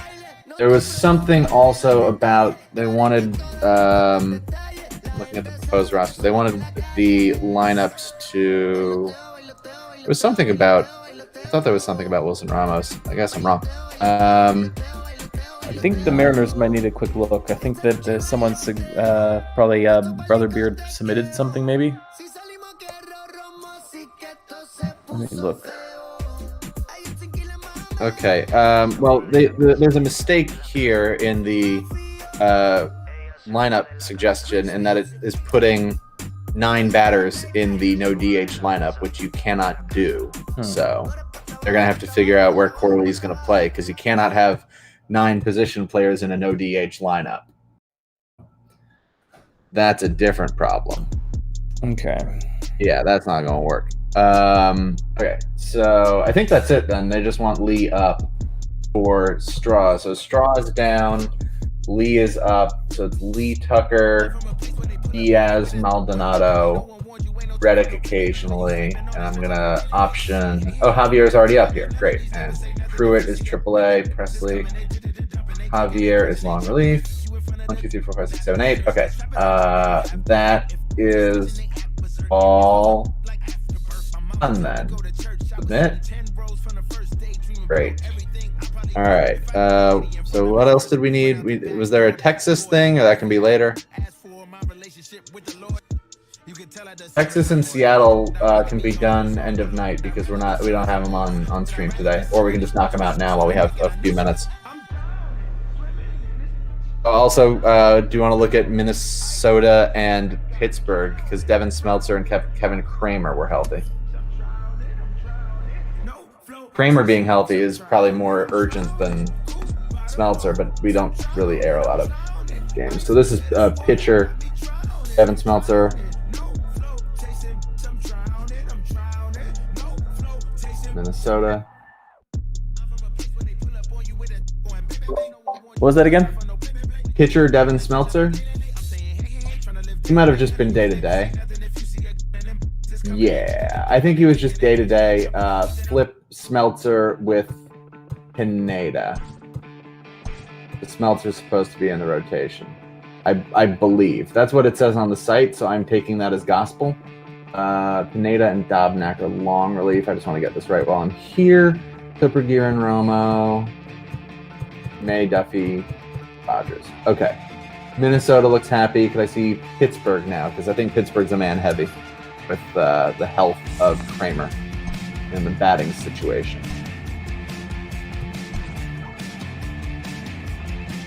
That they are. All right. I think the guy who can go down here then is Riddle, because he is, kind of the surplus guy. And I'd like to see. Well, once Riddle goes down, I can take a look. But Riddle needs to hop down. AAA. And then someone needs to go from triple to double. Charlie Tilson. Just do center field.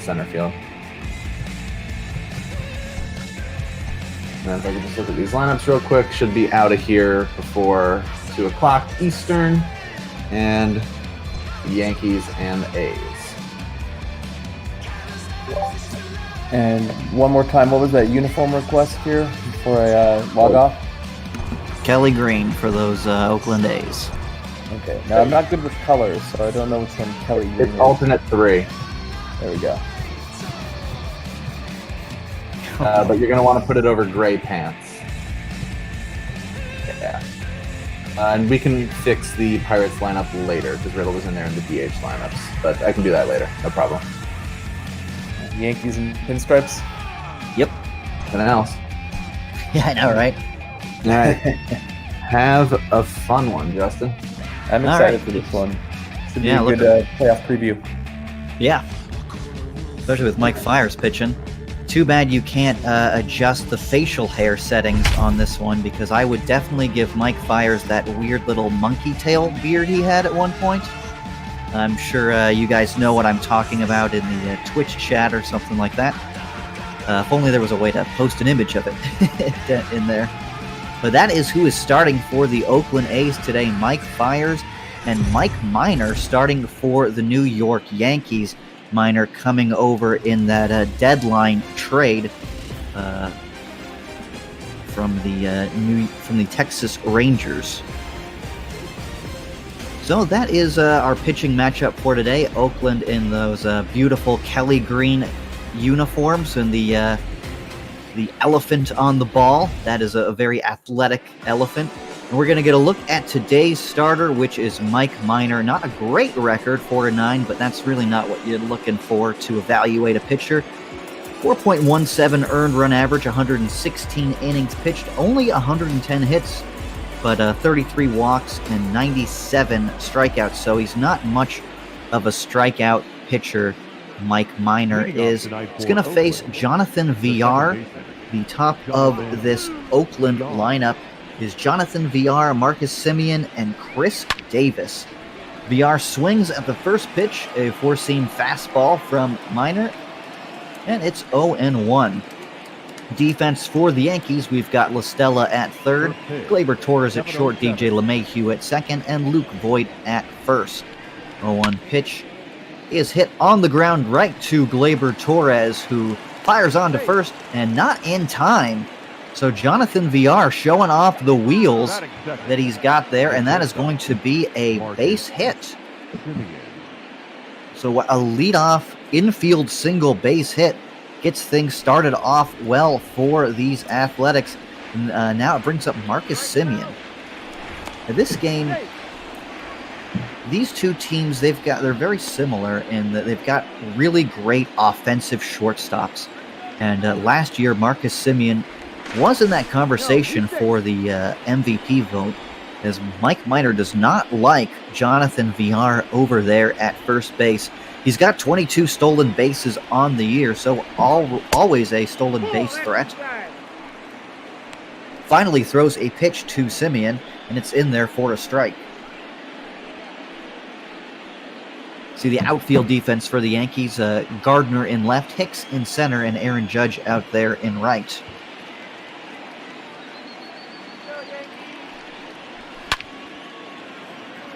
That one is sent deep to left field. Gardner giving chase, and he's not able to get to that one. That one bounces off the wall. Wow, Jonathan Villar is only able to advance to second base. He had to wait to see if Gardner was going to catch that one. He's unable to come up with it, and now the Oakland A's have 2 on and nobody out here in the first inning.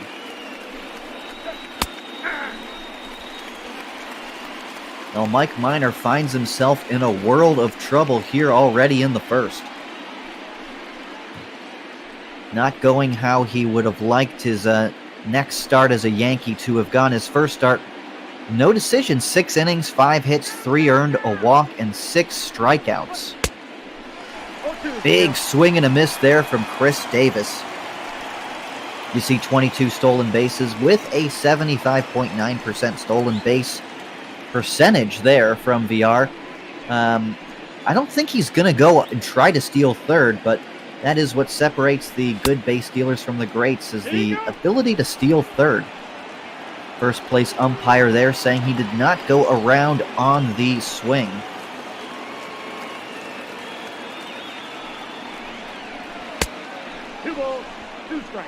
And that's an interesting point from EB in Toronto. Mike Minor has facial hair. Look at that little goatee thing. That is not allowed. That is not Yankee approved. And I was just saying how I wish we could change the facial hair of Mike Fiers. Well, now I know Steinbrenner is watching this furious. And for the last time, Mattingly, I told you, those sideburns. Big swing and a miss there from Chris Davis, and that is the first out for Mike Minor. That's a big strikeout for Minor. The first baseman, Matt Olson. Davis is having a fantastic year for Oakland, so a big strikeout there. And now he gets to face the left-handed hitting Matt Olson. Ball 1, no strike. Al Sanchez wanted it up. I'm not sure he wanted it that up, though. That ball misses way high in the strike zone, and it's 1-0. Matt Olson was 0 for 4 yesterday, but scored 2 runs. Swings and misses there on a slider from Mike Minor.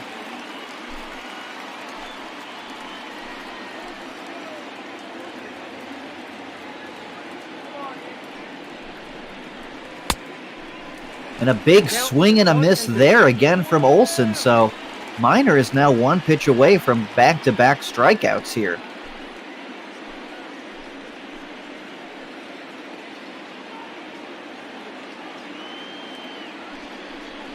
One-two pitch. Just a bit low.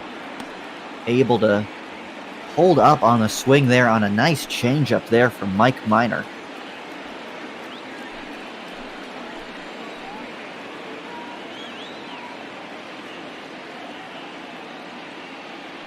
2-2 pitch on the way, and it misses low, 3-2. Now, the Yankees gave up Albert Abreu, Mike Ford, and Hoy-Jun Park to get Mike Minor from the Rangers. So a pretty good package they gave up there. 3-2 pitch. That one is hit deep to right field. Aaron Judge back at the wall, makes the catch. Wow, nice catch there by Aaron Judge, going up against the wall to make a catch. It's a short porch in right field, and Matt Olson was definitely aiming for it there.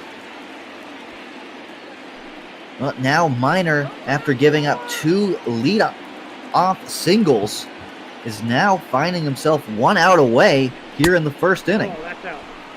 That ball does not catch the corner to Matt Chapman. Milestone watch for him. He's at 97 career home runs. Matt Chapman hit 36 of them last year to go along with an 848 OPS. OPS is down this year, but he's got 23 home runs. Chapman is probably my favorite third baseman, though, in the American League. I just love a good defensive third baseman, and watching him is just so fun. Sends this one out to left field. Gardner there makes the catch, and the Athletics strand 2. So 2 hits, no runs, 2 left on. We're going to the bottom of the first. Yankees coming up.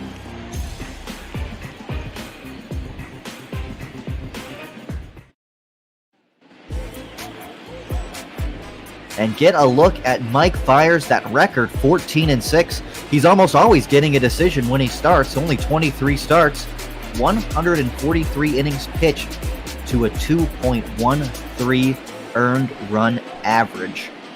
He has been, by far, the staff ace for this Oakland team. And that's not to diminish what Sean Manaea has done, who will start tomorrow's game for Oakland, the 2.75 earned run average of himself. DJ LeMahieu swinging at the first pitch, though. Grounds one right to Jonathan Villar. So 1 pitch and 1 out for Mike Fiers.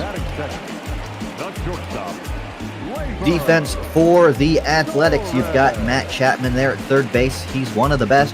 Marcus Semien at short. Jonathan Villar at second, and Matt Olson is the first baseman. Mark Canha out in left. Ramon Laureano is the center fielder, and Chad Pinder is in right. You see there, the Oakland Athletics are 69-46. That is good for first place in the American League West. It's not the Houston Astros. Astros actually 7.5 games behind Oakland entering into play today.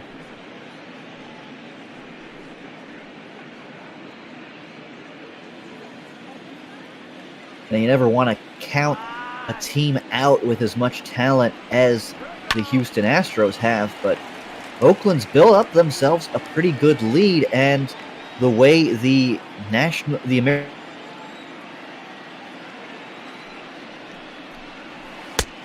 I got to count 2-2.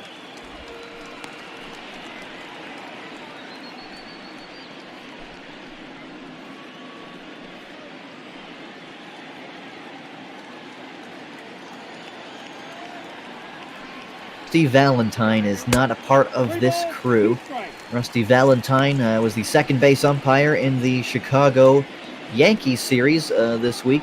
But, you know, they send the umpires on different assignments, so as there could be a disputed call in one game, and you're not around all the time. Well, a big strikeout there for Mike Fiers on that four-seam fastball up and in.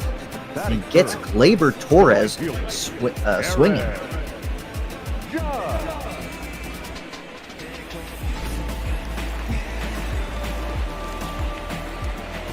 Fiers is a 5-pitch pitcher, and he can throw any of those pitches really at any time. He throws the four-seam fastball a little bit more than his other pitches, but he's also got a two-seamer sinker, a slider, a curveball, and a changeup, and it's that curveball pitch that is definitely a pitch he gets most of his whiffs on. Big swing and a miss there from Aaron Judge on the fastball, though, and it's 0-2. Now, strikeouts have been a big problem for Aaron Judge this season. I feel like I mention it every time he's up. And a big swing and a miss there on a slider from Mike Fiers. So 2 strikeouts for Fiers here in the first inning. No runs, no hits, nobody left on. 2 strikeouts for Fiers. We're going to the second inning. It's 0-0.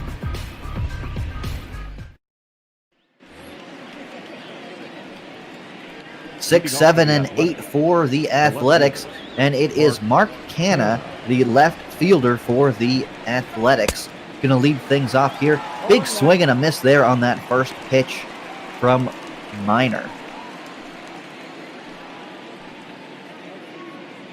Now, Mark Canna was selected by the Florida Marlins in the 2010 MLB draft. That one's hit weakly on the ground to Minor, who fields his position well and fires off to Voigt there to complete the out. Canna was actually a Rule 5 draft pick from the Rockies. They selected him from the Marlins.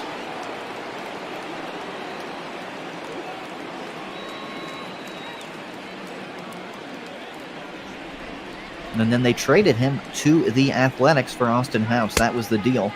Brought Canna here to Oakland. Brings up Ramon Laureano, and Laureano is one of the best defensive center fielders in the game. If it wasn't for Kevin Kiermaier, you probably would say he was the best defensive center fielder in the game. Acquired from the Houston Astros, actually. A rare interdivision trade, and I'm sure the Astros would love to have Laureano back. Astros are going to have some free agents in their outfield this offseason with Springer and Brantley set to hit the free agent market. But Laureano hits one right to Torres, who fields it cleanly and fires on to first for the second out here. Batting eighth, the right fielder, number 18, Chad Pinder. Well, 2 quick outs here for Minor. He's set 5 down in a row after the first 2 batters reached. Faces Chad Pinder, and Pinder is not having a very good year so far for the Athletics, as you can see, hitting 190, but he sends this one to deep left field, but Gardner is there to make the catch. So no problems catching that one for Brett Gardner. No weird, awkward dive. No runs, no hits, nobody left on here in the top half of the second inning. We're going to the bottom of the second. 0-0 in the Bronx. And it'll be 4, 5, and 6 here for the Yankees up against Mike Fiers. Fiers only threw 10 pitches in that first inning. Got 2 strikeouts, got Aaron Judge and Gleyber Torres to strike out. Now he's got a considerable challenge here, 4, 5, and 6 of the Yankees lineup. Going to face Giancarlo Stanton, and he's got 39 home runs on the year. He's been sitting on 39 for a while, actually. And that's when you can be nervous as a pitcher, when a home run hitter of Stanton's ilk has been sitting on a home run number for a while. You know, they say home runs often come in bunches, and they also slump as well. So it's a little bit of a power outage for Giancarlo Stanton right now. Ironically, as there was a power outage in Manhattan today. A lot of people going through power outages in the New York area after tropical storm hit that area. EB in the chat pointing out an interesting history between Giancarlo Stanton there.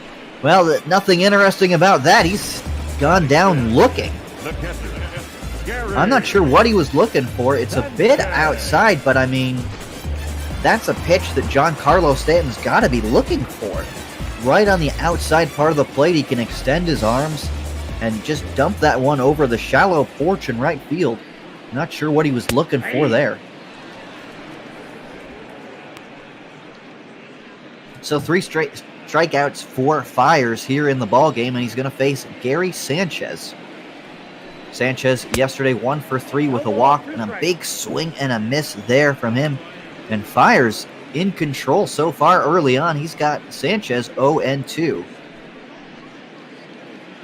This is game 2 of a 4-game set between these two teams. No, that's low. The Athletics won the first game yesterday 11-5.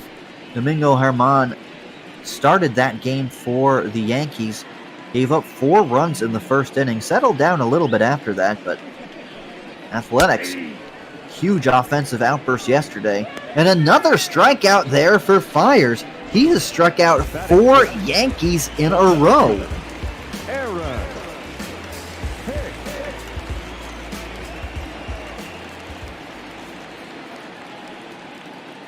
Going to bring up Aaron Hicks. Aaron Hicks 0 for 3 yesterday with 2 strikeouts. And, you know, Mike Fiers, like I said earlier, the 5-pitch mix, he's throwing all of those pitches, and these Yankees hitters so far in the early going have been completely off balance. There is a good fastball from Fiers. Outside corner and high. I mean, that's about as good of a pitch as you can locate. Now 0-2 pitch goes to his curveball. Doesn't get a swing and a miss there from Hicks. 1-2 pitch on its way. And that one misses outside, 2-2. So after getting Hicks 0-2 and striking out the first 2 batters, maybe Fiers fired up, hoping to strike out the side here, getting a little bit fine with his command. This one sent out to center field, and Laureano able to play it in front of him, getting the ball back into the infield quickly. So, good at-bat there from Aaron Hicks, battling back from an 0-2 count, sending a ball straight up the middle for a base hit.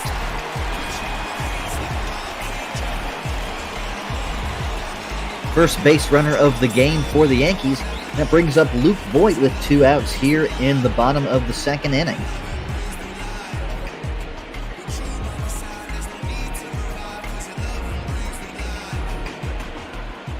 Voigt was 1 for 4 yesterday with a double and 2 strikeouts. Comes into today hitting .314. And he sends that one right to Simeon, who fires onto VR. 6-4 for the putout. So the Yankees get a base hit, but they strand Hicks at first. Going to the 3rd inning, it's 0-0 in the Bronx.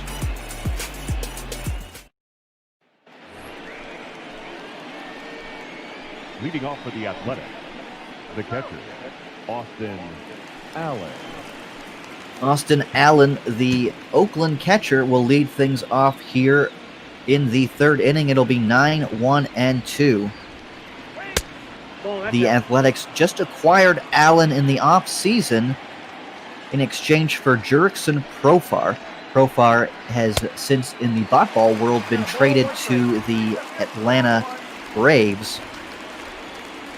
And he's playing 3rd base for them, and that was a pretty good deal for Atlanta. 1 ball. Minor settling in here. It looked like things were a rocky start for him. He gave up singles to the first 2 batters he faced. Since then, he's retired 6 in a row.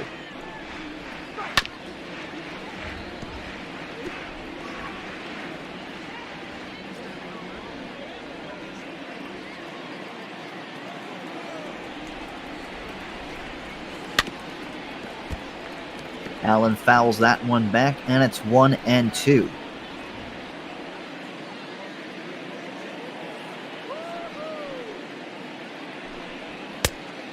balls, 2 strikes. 33 pitches here for Minor in the 3rd inning. And he's not happy with his command there. As you see, he walks off the mound.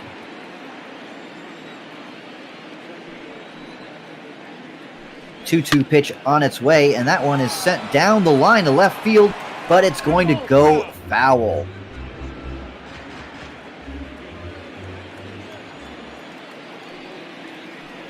Here's the 2-2 again, and that one misses outside, so the count goes full to the number 9 hitter in the lineup.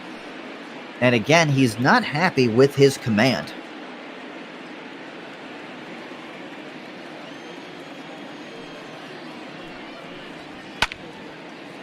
Well, that one looked like ball 4. That was a four-seam fastball up around the eyes. And those are hard pitches to lay off.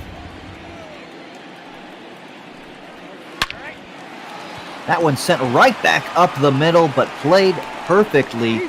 Position there was Gleyber Torres, retiring Austin Allen there for the first out in the third inning. Jonathan Fiers. Well, sometimes you hit it real hard, but you just hit it right at someone. So here's Jonathan Villar, who singled his first time up. He takes ball 1 here from Minor. See, in his career, 2 for 10 against Minor. Well, one of those hits just came in the first inning. Well, a bit of a generous strike call there. And I guess the pouting and walking around on the mound did its job for Minor, because he's able to get a favorable call there. Oh, that's off the plate. Now, doesn't get that one on the outside corner, and it's 2-1.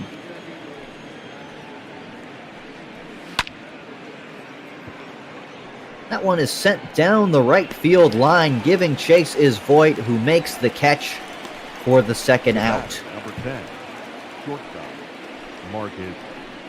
You can see that one was just right down the middle, that slider high, and I'm pretty sure Jonathan Villar would like to have that pitch back.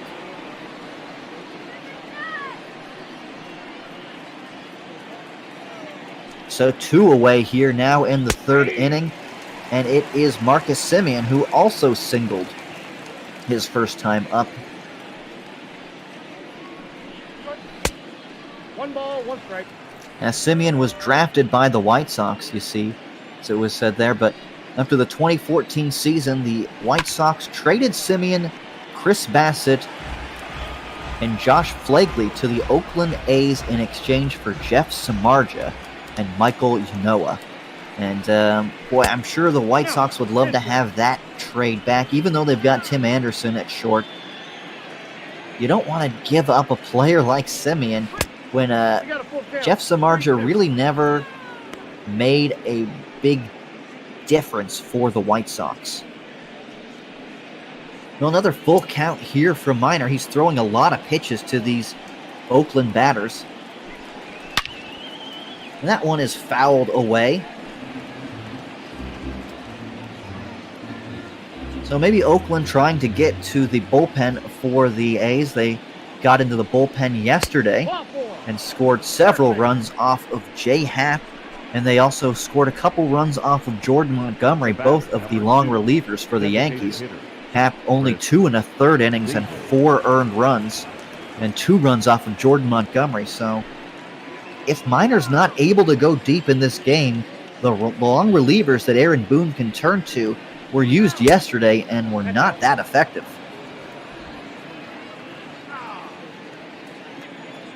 So after giving up a walk just now to Marcus Semien, he starts off Chris Davis with a ball. Davis fouls that one off, and it's 1-1. Like I said, Davis is having a fantastic year for Oakland, hitting .292 coming into today with 32 home runs. That's good for tied for 4th in the American League. Now, the most notable thing about Chris Davis is that he hit .247 for 4 consecutive seasons. Ball 2. 2-2, yeah. Now, if you hit .247 on the dot for 4 consecutive years, I wonder if at that point he was wondering, am I in a simulation? How is this possible? But this simulation, Chris Davis is hitting .292. Now, of course, there's the multiple universe theory that says if there is a simulation that is real, if we are going to eventually create one, what's to say this isn't that simulation? And now we've simulated the simulation. Did I blow your mind? Well, Mike Minor just blew one right past Chris Davis. Simulation, reality, universe or not. And that is the final out here in the third inning. So Oakland strands 1, and we're going to the bottom of the third. Still 0-0 in the Bronx. So Heidi Watney reminding you that we do this all for charity. And look at these Yankees hitting stats, though, real quick. They're second or first in every single category except for stolen bases.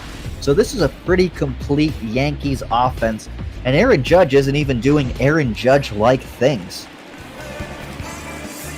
Leading off for the Yankees, Brett Gardner going to lead things off here in the third inning. 8-9-1 for the Yankees. Mike Fiers, 25 pitches through 2 innings so far. Only allowed 1 base runner. That was the base hit that he allowed to Aaron Hicks last inning.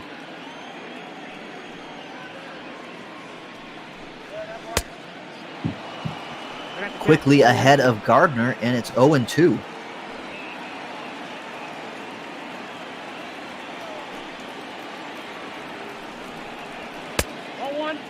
Doesn't get Gardner to chase that high fastball away, and the count is 1-2. Now look for that curveball here now with 2 strikes from Gardner. It's another fastball from Fiers. Really liking his fastball today, and can't blame him with the results he's been getting. Tommy La Stella is on deck, and he had a big day yesterday. So Gardner battling back from an 0-2 count to a full count. And he looks at strike 3, a 4-seam fastball right down the center of the plate. He thought it was a bit high, but it's another strikeout for Fiers. Tommy La Stella. That is 5 strikeouts on the day for Fiers. Brings up Tommy La Stella, who's got a 10-game hitting streak, and he was 3 for 4 yesterday with a home run, 2 runs, and 2 RBI. He's been a welcome addition to the Yankees lineup, hitting .287, filling in for Gio Urshela and Miguel Andujar, who have both been a little bit disappointing here in these their sophomore seasons, respectively. Estella chops that one down the line to Olsen, who fields it for himself. Going to take that one 3 unassisted. The second baseman, DJ LeMahieu.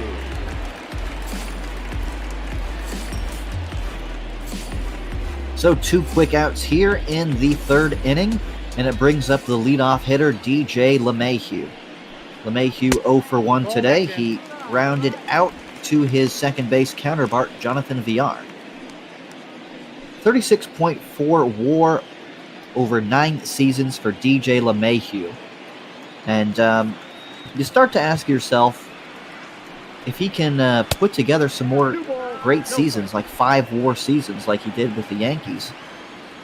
Do you start talking about him in the Hall of Fame sense? Hits another one on the ground to Olsen, who fields it cleanly as well. Another 3 unassisted. So the Yankees go 3 up, 3 down here in the third inning. No runs, no hits, nobody left on base. Still nothing here in the fourth inning. And this one is flying by. It looked like it was going to be a bit of a trouble for Mike Minor. He started off the game allowing the first 2 batters to reach. That one is ripped down the line. Matt Olsen with a lead-off single here. Nicely fielded by Aaron Judge to hold Olsen to a single. Matt Chapman.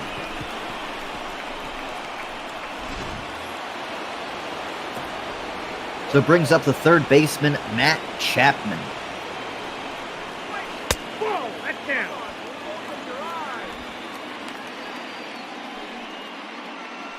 Chapman 0 for 1. He flew out in the first inning.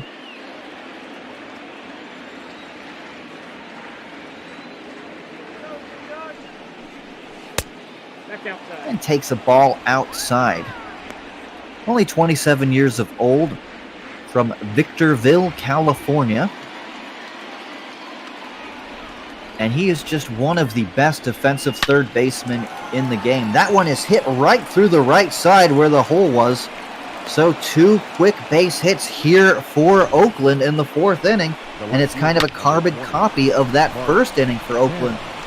We got 2 singles to start things. We'll see if Minor is able to get out of this jam as well.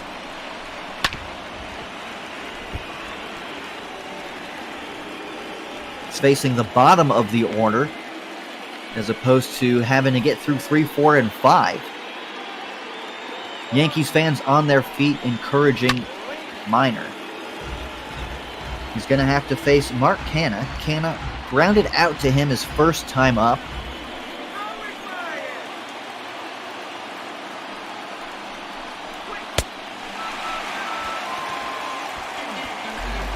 And Canha goes down swinging. So it is starting to look like a carbon copy of that first inning. After the first 2 batters reached, he got Chris Davis to strike out. Well, he gets Mark Canha to strike out here. So, only 1 out now here in the 4th inning, and it brings up Ramon Laureano. Takes a first pitch strike, and it's 0-1.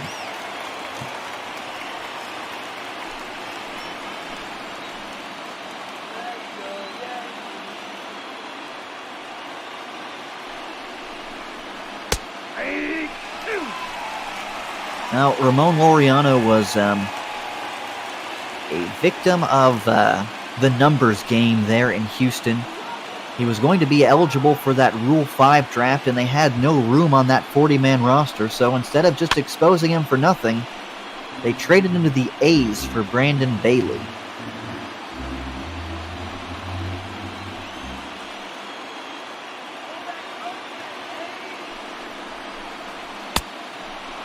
And while Ramon Laureano is one of my favorite players to watch, he hit his first 2 home runs off of one of the Botball's favorite players and, well, one of everyone's favorite players in Major League Baseball, Bartolo Colon. That one's hit weakly up the line, and he pulls Voit off the bag. That's going to be an infield hit. Wow, well, Laureano runs very well, and Minor knew it, so he had to rush his throw. The throw pulls Voit off the bag, and everybody is safe. And now warming in the bullpen are those 2 long relievers, Jay Happ and Jordan Montgomery. Chad Pinder is the batter, though.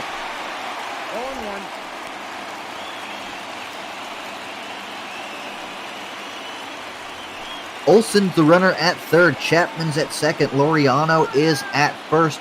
Chad Pinder 0 for 1 today. Flew out in the 2nd inning.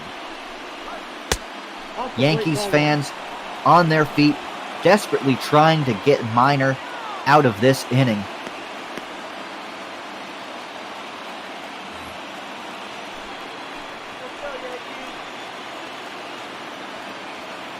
.68 pitches for Minor. Nicest pitch of the game coming up. And it's not a nice pitch if you're a Yankees fan. It misses low, 2-1. Well, Minor danced out of trouble in that first inning and really looked to have settled things down. Didn't allow another base runner. He had retired 8 straight A's until he walked Marcus Semien. But this 4th inning has been a completely different story. 2 singles, 1 of the infield variety, and now Chad Pinder, the bases loaded and only 1 out. Oh, did he go? He is called looking on the 3rd strike, and Pinder is not happy about that one. But a big, big strikeout and a big 2nd out for the Yankees. Wow, that is a big, big out, because now it's a lefty-lefty matchup here favoring Mike Minor. Unable to get that run in from 3rd with less than 2 out. Could be a big thing here for Oakland. Minor not out of it yet, though. He's still got to get through Austin Allen.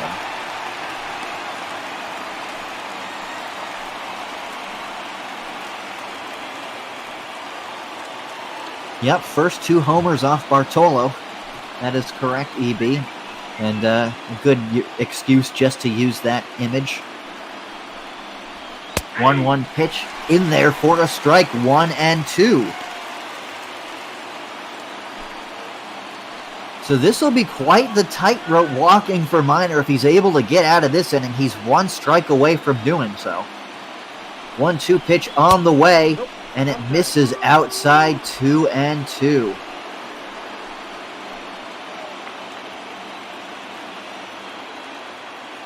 Big pitch here. And a swing and a miss. Minor gets 2 strikeouts in a row, striking out the side. That is a huge, huge, huge strikeout for Mike Minor. Oakland strands the bases loaded on 3 base hits. We're going to the bottom of the 4th. Still nothing.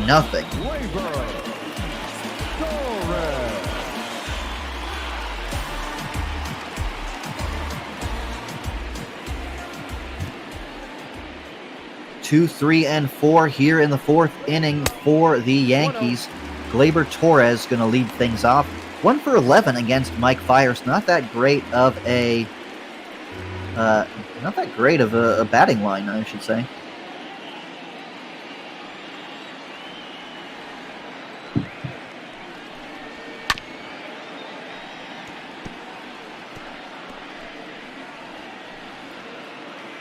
Torres struck out his first time up. Only 39 pitches for Fiers so far here coming into the 4th inning. Quite the difference from Minor, who's already at 75 pitches. We'll see how this inning goes, though. Anything can happen. Fiers could throw 30 pitches this inning. But he gets Gleyber Torres looking. Another strike 3 looking. That's the 6th strikeout of the game for Fiers, and half of those strikeouts have been of the looking variety. I'm going to bring up Aaron Judge. Judge was a strikeout victim his first time up. That was of the swinging variety, though. And he takes a ball 1 high and outside. 23 home runs for Aaron Judge. Not the most on the Yankees, not even the second most on the Yankees. It is 3rd most, but Luke Voit is right there with 22.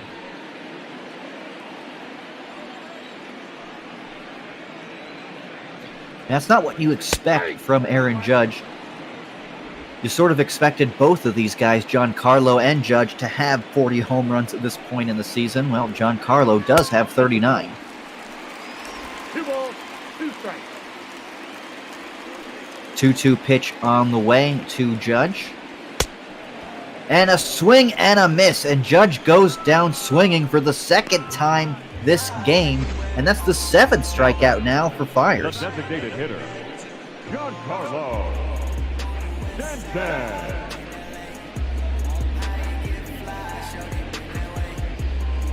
Fiers entered today with 129 strikeouts and 143 innings pitched. So he's not a big strikeout pitcher, but he's got that 5-pitch mix, and whatever working for him that day is what he's going to throw. And so some days he does put up some big strikeout numbers. Facing Giancarlo Stanton here. Stanton went down looking his first time up, and he sends that one through the hole on the left side for a 2-out base knock. Now batting, the catcher, Gary. See the batting average leaders entering play in today. The Yankees with that .280 team batting average. And that was part of the reason why they acquired Tommy La Stella, is that's a big improvement over Urshela and Andujar.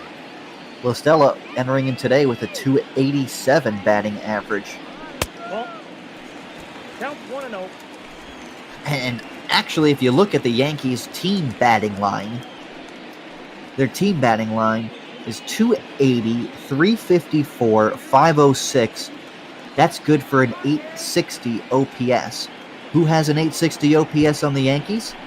DJ LeMahieu. So their team batting line is essentially an entire team of DJ LeMahieu's. That's why this team has been so good this year. Big swing and a miss there from Gary Sanchez, and it's 1-2.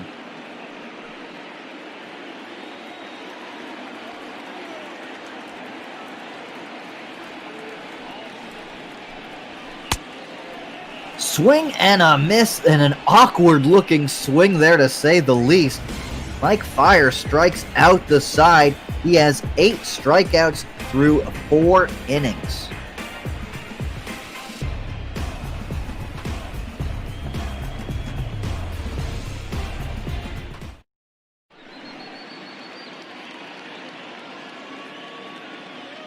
We are now going to the 5th inning, and once again, Heidi Watney reminding you, doing this for charity.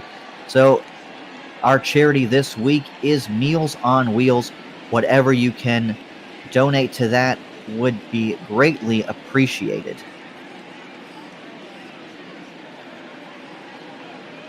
Your attention, please.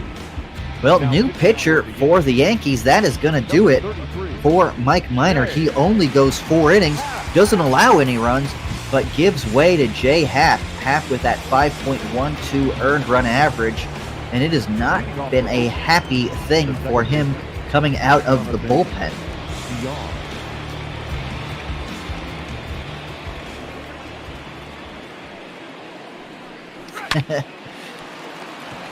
Well, first pitch swinging there is Jonathan Villar, and 1 pitch, 1 out for Jay Happ. Number 10, shortstop, Marquez. It's my favorite bot ball feature too. It's the long reliever.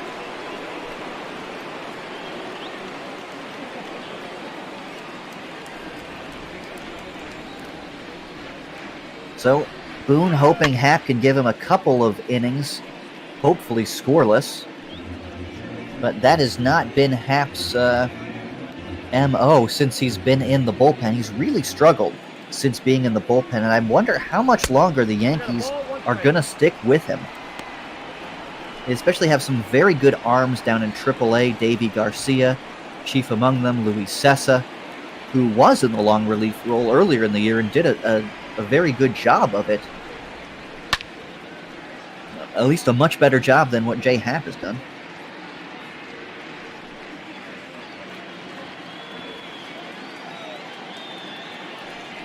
One-two pitch to Marcus Semien is hit on the ground to Lostella, who fires on to first, and 2 quick outs here for Jay Happ.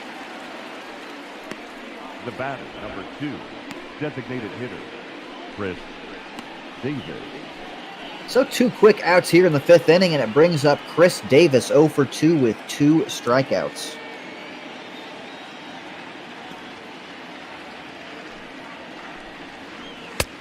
Inside ball. First pitch to Davis misses, and it's 1-0. Ball, that's out. Walking a fine line here, going 2-0 to Chris Davis. Davis liable to put one into the seats at any point in time. 2-0 pitch. Misses inside, 3-0. Now the real-world Jay Happ made one of his first starts of the season either yesterday or 2 days ago, and it was not a good one. He walked 6 batters in that game, and here the control problems seem to have followed him into the bot ball world as he issues a 4-pitch walk to Chris Davis.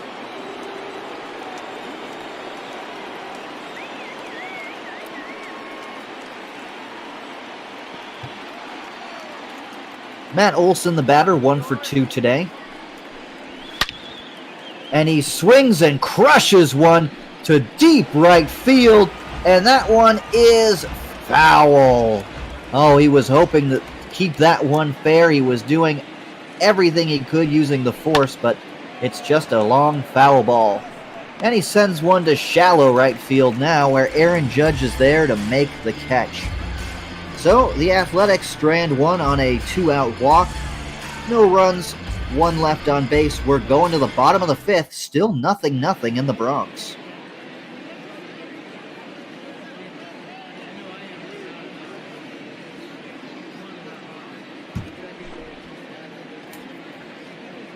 Here in the bottom of the 5th inning, it'll be 6-7-8 for the Yankees. And Mike Fiers has been throwing a very, very good ball game. He's thrown 4 innings, 8 strikeouts, and only the 2 hits so far. The center fielder, Aaron No Yankee has gotten past first base, and he's only thrown 52 pitches here entering the 5th inning. And he starts off Hicks with a first pitch strike. You see the infield alignment for the Yankees. They're in that exaggerated shift, and you see in the corners, very good fielders. Hicks sends one to deep center field, though. Laureano's going to play it off the wall. Hicks rounding first, and he's going to be in there with a leadoff double. So I just said no Yankee had reached second base, and the first batter of the 5th inning, Aaron Hicks, does just that. It was hit so hard, it got to the wall so fast. Laureano is a very good defender out there. It was almost a close play there at second, but Aaron Hicks runs so well. So now Luke Voigt has a chance with a runner in scoring position and nobody out.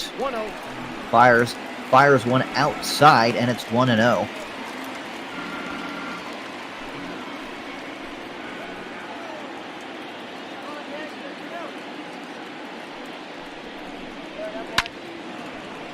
Voigt rips that one foul, and it's 1-1.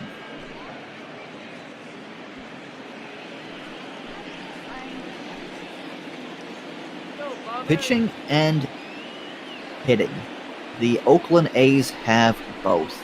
They have very good starting pitching. The 4 and 5 spots in this rotation are a little bit weak, but that bullpen of theirs is very, very deep. Liam Hendricks has probably been one of the better closers in the game.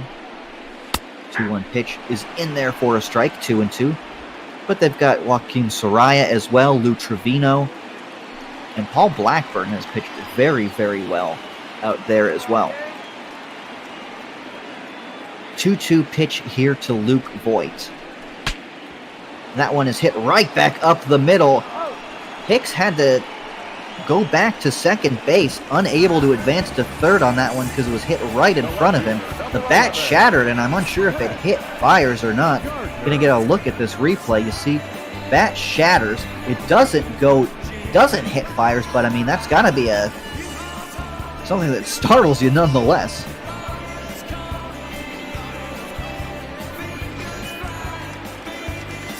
That's right, Liam Hendricks has been good, but the Jays thought Jesse Chavez was better. EB in the Twitch chat points out to us. Of course, that is how Oakland acquired Liam Hendricks in a trade with the Jays, straight up for Jesse Chavez. And it's not like Hendricks hadn't broken out yet either. He pitched pretty darn well in relief that year for Toronto. I believe his ERA was in the low 2s. Well, Mike Fiers trying to get out of a leadoff double battle here. Got Luke Voigt to ground out to him, and now he's got to face Brett Gardner. Misses outside, 2-1.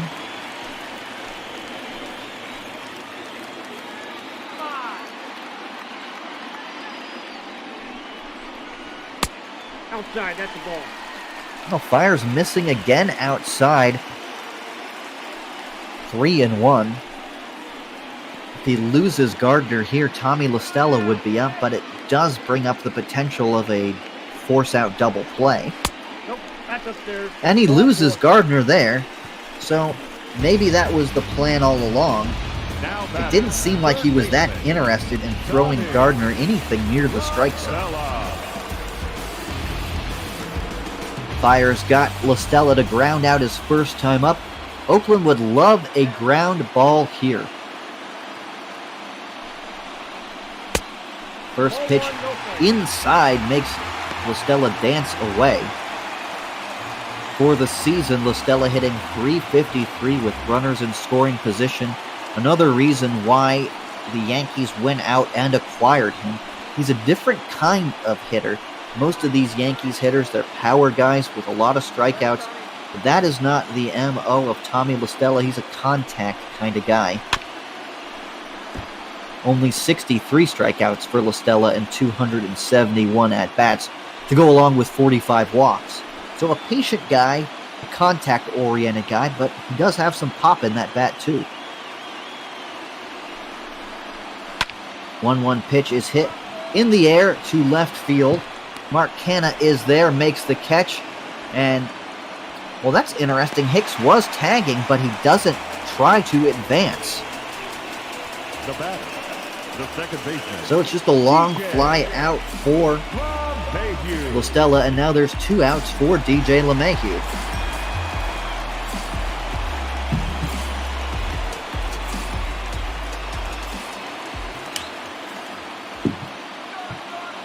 Yankees fans trying to encourage LeMahieu here. He takes a ball high, 1-0. Pitch count still relatively under control for Fiers. The nicest pitch of the game about to come up for LeMahieu. The 1-0 pitch is outside, 2-0. So command maybe faltering a little bit here for Fiers in the 5th inning. He has already walked in Gardner. And he's 2-0 to LeMahieu. Now LeMahieu swings at a 2-0 pitch and sends it to shallow right field. Chad Pinder is there, lifting his leg. I guess he thought he was a flamingo. I don't know what that was. But he makes the catch nonetheless. So the Yankees strand 2. They get a hit, but no runs. We're going to the 6th inning, 0-0. Leading off for Oakland, the third baseman, Matt Chapman.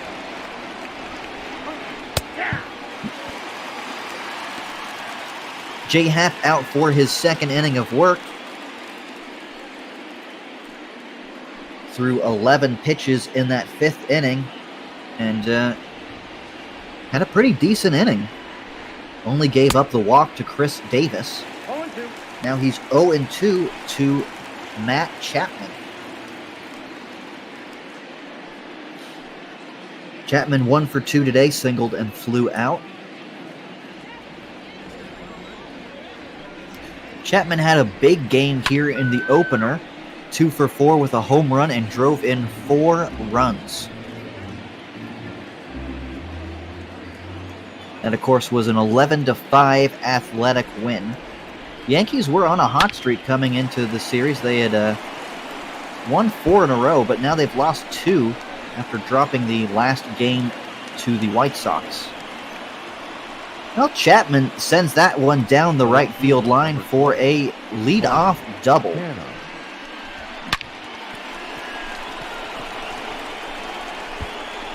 And Oakland themselves is on a hot streak. They have won 9 of their last 10 games coming in today after taking the first game of this series.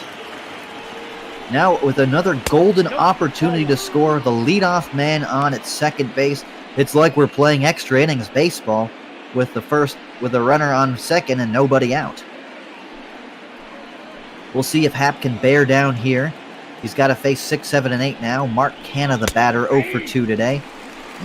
Kind of offers at that pitch, but it's a strike nonetheless, and it's 1-1.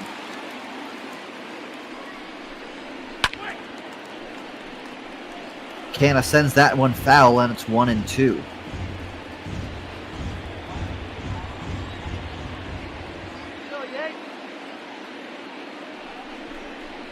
Nope. 1-2 misses high and outside, and it's 2-2 now.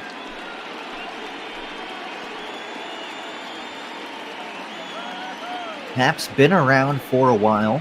This is his first year coming out of the bullpen for the Yankees, but he's mostly been a starter throughout his career. Before he found that success under Ray Surge in Pittsburgh, though, he was kind of a swingman.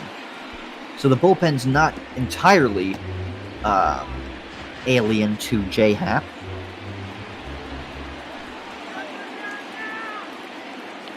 Two-two pitch here to Mark Canha. And that one is crushed to deep left center field. Jay Happ knew it. He's furious with himself. And that's a 2-run home run for Mark Canha. 26th home run of the year, 452 feet. That one got out of here in a hurry. 115 miles off the bat of Canna, and he just crushed this one. A no-doubter. He admires it, too. Surprised he doesn't do a better bat flip on that one. Canna loves to do bat flips, and I love to watch him. The batter, number 22. If you don't like bat flips, well, I'm sure you're a lot of fun at parties. That 2-run shot puts Oakland up here in the 6th inning.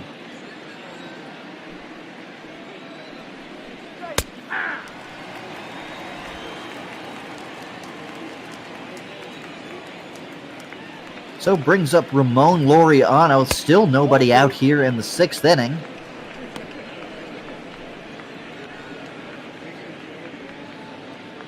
And you gotta question Aaron Boone bringing out Jay Happ here for a second inning of work. Happ threw a lot of innings in the first game of this series. He threw 2 1/3 yesterday and gave up 4 earned runs. He gave you 1 inning without giving up any runs. Sometimes you just gotta let a guy get out there, accept the win, and oh my God, Laureano goes yard. Back-to-back home runs for the Athletics, and what was a promising outing for Jay Happ after getting the A's down scoreless in the 5th has become another disaster outing for Happ. He is hapless out here on the mound. Back-to-back home runs.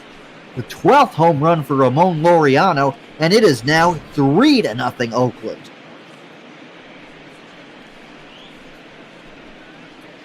No, Ramon Laureano is swinging a very hot bat lately. Laureano 4 for 5 yesterday with 3 doubles, and a little bit too little, too late here. Adam Ottavino is in the game, and Happ does not record a single out in the 6th inning. He gives up a double and then 2 home runs. An absolute disaster of an inning for Jay Happ, and Oakland is now up 3-0. Hinder.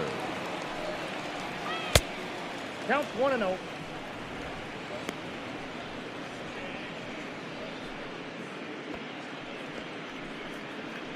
So Aaron Boone turns to Adam Ottavino.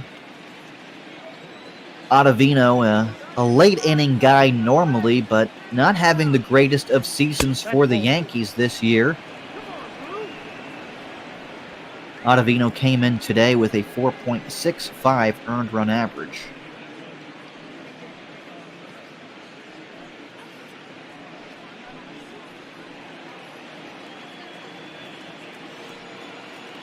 Come on, Yankees!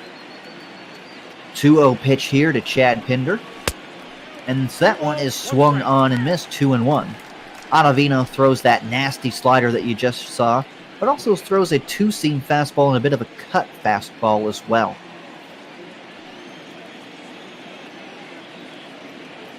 Get down now! 2-1 pitch is swung on and chopped foul, 2-2. Now, Michael Memis pointing out in the chat, sounds like Happ might be moved to middle relief after this game. I think he should be moved to the minor leagues. I think he should head on down to Columbus. Well, big swing and a miss there, so the first out of the 6th inning is finally recorded after Adam Ottavino comes in. Allen.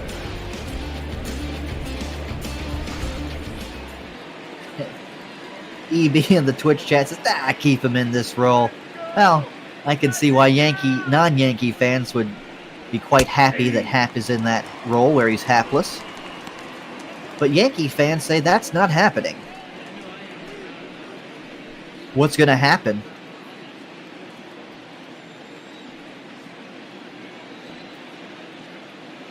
Well, what's happening now is there's one out here in the top of the 6th inning, and Austin Allen is at the plate. Allen 0 for 2 today with a strikeout, and there's that other long reliever warming bullpen, Jordan Montgomery, to go along with Dan Otero. Now, Otero hasn't gotten into many games for the Yankees. I think he would be the better option to bring in at this point. 1 ball, 2 strikes. technically Happ can be sent down in this game. I did not know that. Yeah, I guess you're right. He, as a veteran, I think he has the right to refuse assignment, but I guess do simulations know that they can say no? That one is hit on the ground weakly. Ottavino firing on to first. Nice play there by Ottavino. That one is difficult play, hit in front of the pitcher, but he's able to pounce on that one and get the out.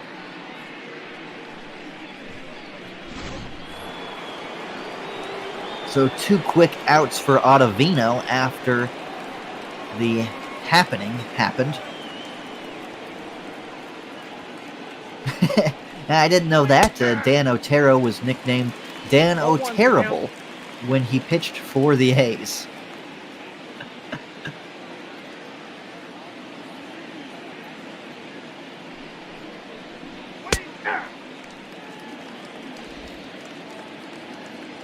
Dan Otero, a Triple-A All-Star. Well, he's gotten into 5 games for the Yankees with a 1.93 earned run average. And Ottavino gets another strikeout there. So he gets 2 strikeouts and a ground out. But the Oakland A's get 3 runs on 3 hits. A double, a 2-run homer, and then a solo shot. We're going to the bottom of the 6th. It's 3-0 Oakland. Leading off for the Yankees, the shortstop, Gleyber Torres. So 2, 3, and 4 now here in the bottom of the 6th inning. And Mike Fiers has had a little bit of a while to sit here. And command was coming a little bit undone his last inning in the 5th. We'll see if the long layoff affects him here.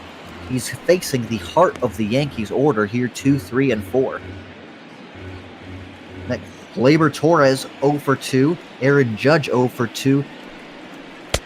And Giancarlo Stanton 1 for 2. They are a combined 1 for 6 with 5 strikeouts against Fiers.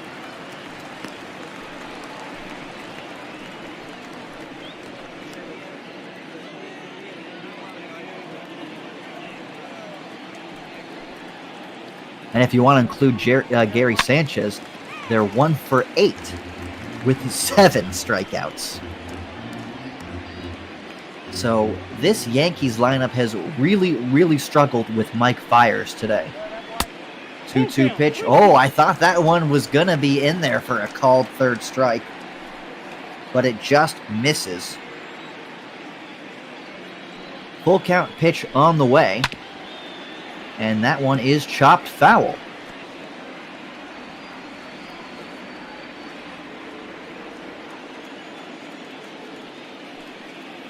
Another full count pitch. And that one is again fouled away. So good at bat here from Gleyber Torres. He's seen 7 pitches already in this at bat. Another full count pitch. And that one is a base hit. So, on the 8th pitch of the at-bat, Gleyber Torres wins the battle, and the leadoff man is on base here for the Yankees.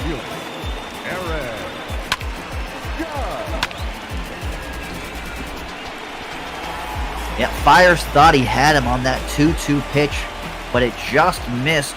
I'm not sure where, and Gleyber Torres is rewarded with a single. So bring up Aaron Judge 0 for 2, 2 strikeouts, and not having the best series either, 1 for 7 with an RBI.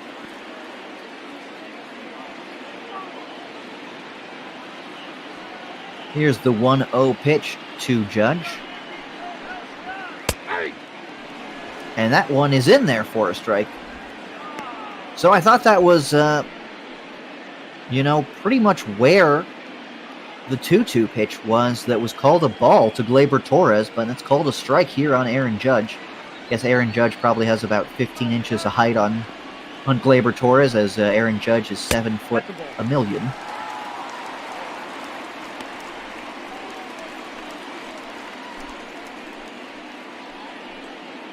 Again, I pointed out before this inning started, control was maybe wavering for Fiers. Well, he went full count to Torres, and now a 2-1 count here to Judge. That one's hit on the ground and through the hole. So 2 base hits to start the 6th inning, and the Yankees are in business now. Now batting, the designated hitter, Giancarlo Stanton. And this is a guy that could definitely tie the game with one swing of the bat. He's got 39 home runs on the year, 3 behind the league leader, which is Yordan Alvarez with 42.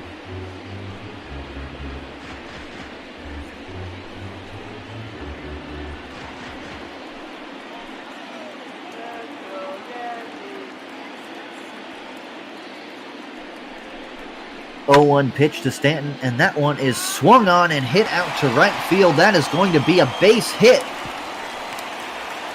Hit too shallow to advance the runners any further. And so the Yankees have started off this inning with 3 consecutive singles. And it looks like the pitching coach is going to come out here and have a word with his hurler.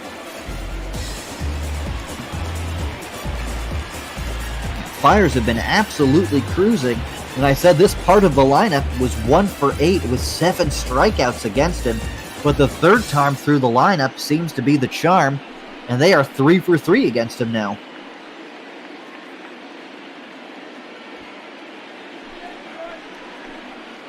Nobody out. Bases are loaded, and Fiers in a bit of a jam. Throwing that curveball there to get a first pitch strike on Sanchez.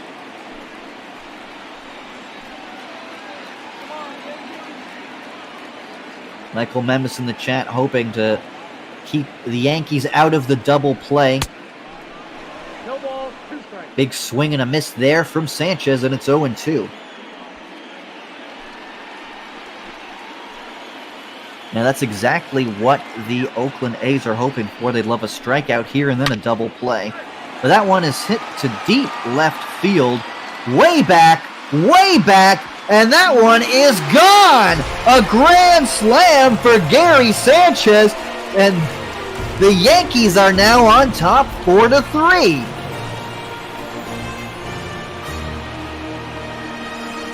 Well, I thought that one was going to be deep enough for a sac fly, but it just kept on carrying. 105 off the bat of Gary Sanchez, and he continues to hit huge home runs for the Yankees. That's the 3rd mammoth home run he has hit this week. He hit a solo home run to beat the White Sox, a 3-run homer to beat the White Sox the next day, and this grand slam is the difference in the game. And now manager has seen enough. He is going to his bullpen. So Fiers is absolutely cruising this inning until he gave up 4 consecutive hits. The final, a knockout blow, a grand slam, scoring 4 Yankee runs. And the Yankees are now on top 4-3. Chris Bassett is going to come into this game. You see, this is his 37th game, 86th innings, though. 62 strikeouts, 38 walks, a 3.66 earned run average. And maybe they should have gone to the bullpen a little bit earlier. Still nobody out here in the 6th inning. And these 6 innings have been very, very interesting for both sides. 3 runs given up by Jay Happ in his half of the 3rd on 3 hits. 4 runs given up by Mike Fiers in his half on 4 hits.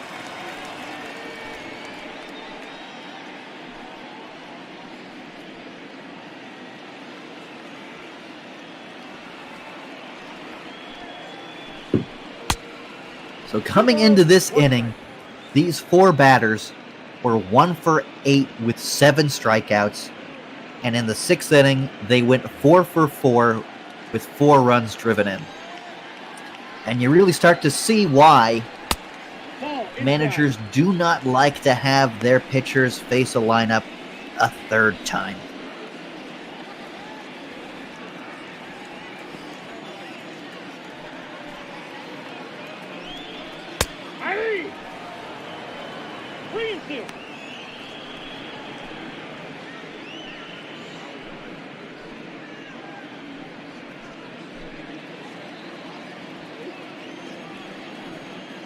Full count pitch here to Aaron Hicks. And that ball misses. Curveball missing from Bassett. And that is another walk here. And this disaster of a 6th inning for Oakland continues.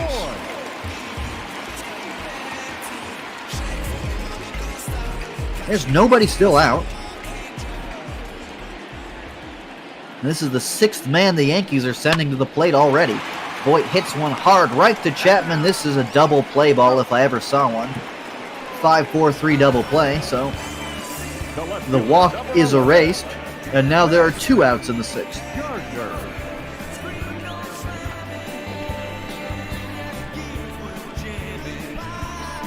Well, Voit hit it hard but right at Chapman, and if you hit the ball to Chapman, he is going to turn it into outs. One of the best defensive third basemen in the game. Brings up Brett Gardner, 0 for 1 today. Walked his last time up. And there are 2 outs now here in the 6th inning.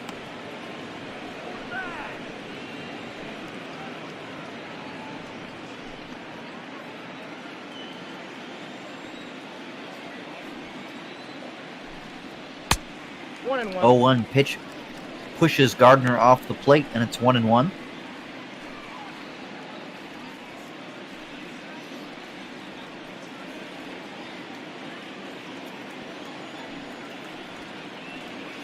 One pitch on the way, and that one misses, just barely misses.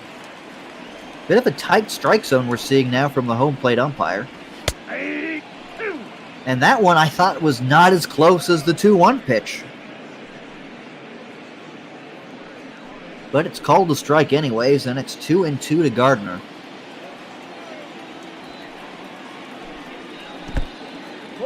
That one misses low, 3-2. And another walk for Chris Bassett. He's walked 2 batters this inning. Hicks was erased on that double play, though. So Tommy La Stella 0 for 2 today after having a very good day at the plate yesterday. 3 for 4 with a home run.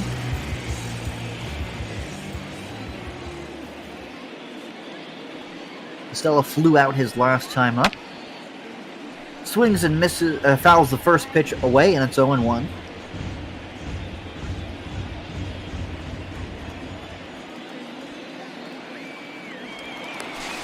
Throw back to first, and very close. Maybe they got him. I think they did get him, is what they're saying. A pickoff there, but not before Gary Sanchez with a grand slam. Puts the Yankees ahead 4-3 here in the 6th inning and knocking Mike Fiers out of the game. Now pitching for the New York Yankees, number 72. Well, Dan Otero making his 7th appearance of the game of the season for the Yankees. 5 2/3 innings pitched, 3.18 earned run average. He's going to face the part of this Oakland lineup 2-3-4. Marcus Semien, Chris Davis, and Matt Olson. Semien swings at the first pitch and fouls it off. It's 0-1. Otero throws that sinker, changeup, 4-seam fastball, and slider.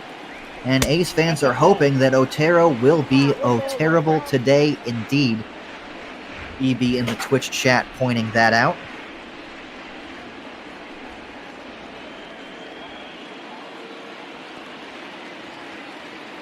One pitch here to Marcus Semien. And that one is hit on the ground right through the shift. Going the opposite field is Semien, and he's rewarded with a leadoff single. The batter, number 2, designated hitter, Chris Davis. Well, the shift giveth and the shift taketh away. And there, Marcus Semien just going the opposite way there, not trying to do too much with the ball, just trying to get base runners, trying to get on board in front of this guy, Chris Davis. Davis, 378 on base and a 588 slugging percentage. He has been fantastic for Oakland this season. Otero starts him off with the first pitch strike. And he hits that one on the ground and through the left side. Wow. Now, Gio Urshela is usually so good defensively at third base, but the bat has not been there this year. And that's why Tommy LaStella is now there at third base, and that ball got by him, and you got to wonder, would Gio Urshela have gotten to that?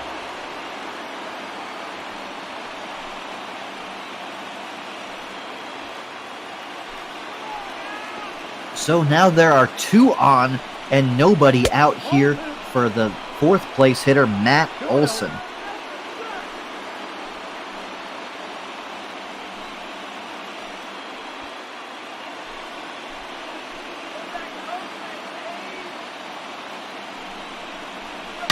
Olson 1 for 3 today, and that is a double play ball hit right to DJ LeMahieu in the shift.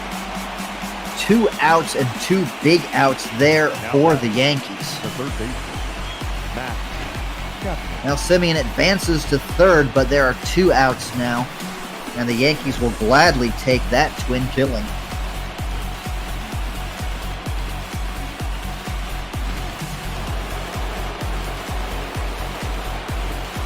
So brings up Matt Chapman now, needing a big 2-out hit here. You don't want to go into the 8th or 9th inning trailing the Yankees. And that one is weakly hit in front of the mound. It could be a difficult play, but he's out at first. Wow.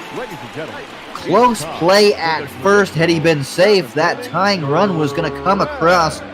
But able to get the out is Otero at first.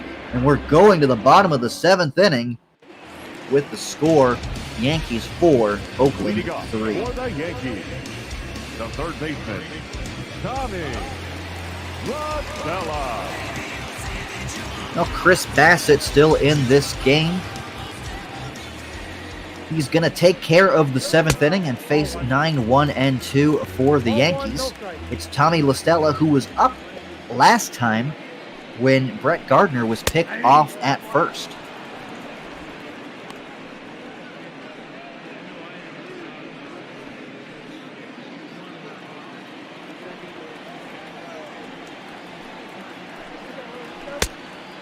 Bassett with that big breaking ball there. 68 miles on the curveball. That's a beauty of a curve, and it's 1-2.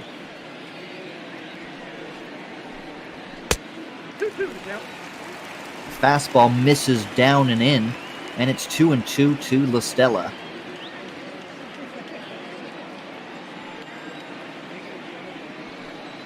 Here's the 2-2, and that one's fouled away.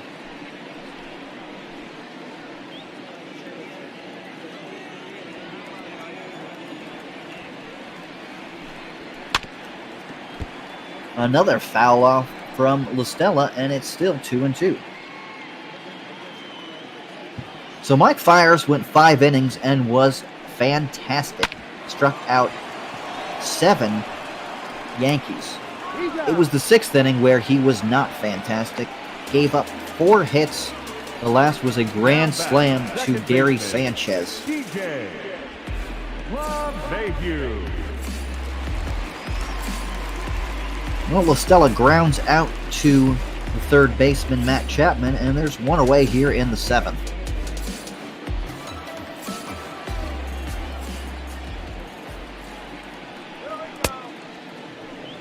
Sort of check swing there from LeMahieu, and it's a call that he went around. It's 0-1.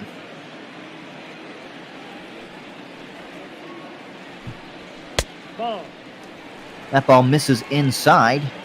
1-1.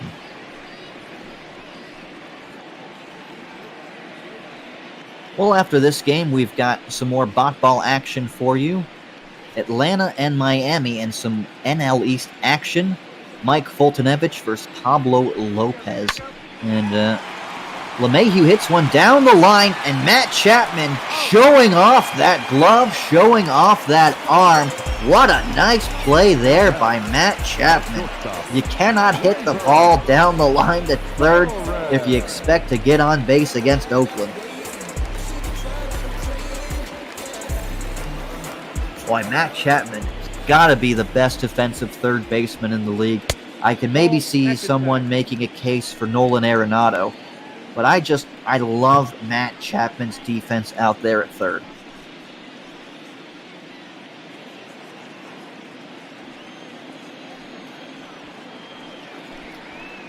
at the ball. Well, Bassett 2 balls, missing no strikes. to Glaber Torres, and it's 2-0. Torres started off that 6th inning with a single against Fiers, and he came around to score on the grand slam. That was the 4 consecutive hits that knocked Fiers out of this game. That one is hit on the ground to the right side, though.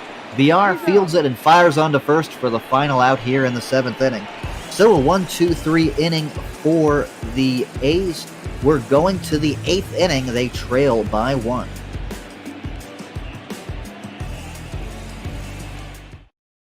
Ladies and gentlemen, No, I did not know that Arenado and Chapman were teammates in high school. number 40, They're probably both wanting to be shortstops, you know. Canely.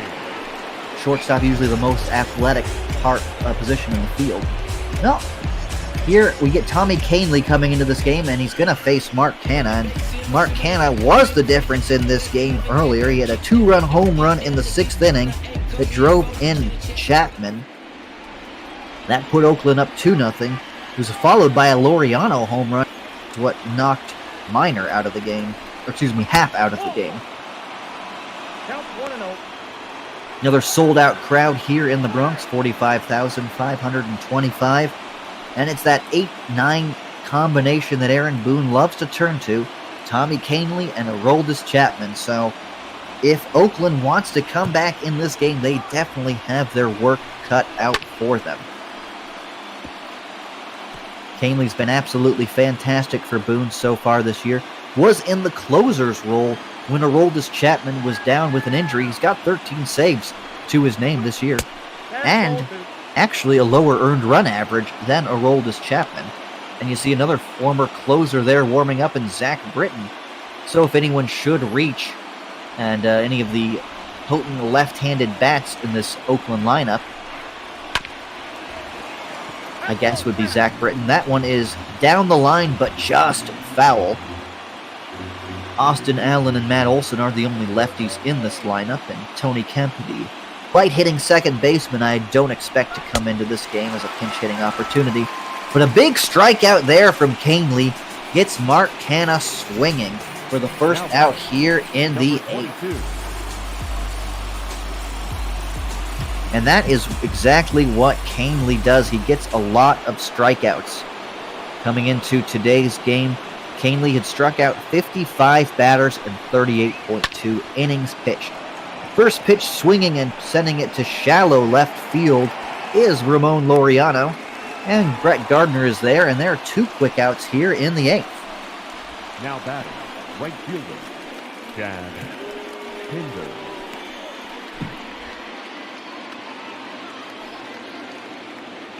So if Chad Pinder does not reach here, it'll be 9-1-2 for Oakland in the 9th inning against Aroldis Chapman. Takes a first pitch strike from Tommy Canely. And sends that one to left field. That one's going to get down in front of Gardner. So a 2-out base knock for Chad Pinder. And Oakland will bring up Austin Allen. And it also means they will not send up the bottom of their order in the 9th. 1-0. Of course, Oakland would prefer it if Austin could get a hold of one here, and they wouldn't be down by any going into the 9th.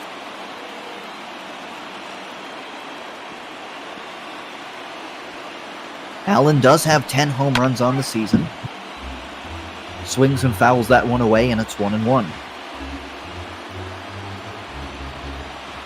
268 average coming into today, with a 312 on base and a 423 slugging. Ball, that's 6 out. 11 doubles to go with those 10 home runs. 58 strikeouts and 261 at-bats. 2-1 count on the way from Canely. And that one misses outside, 3-1.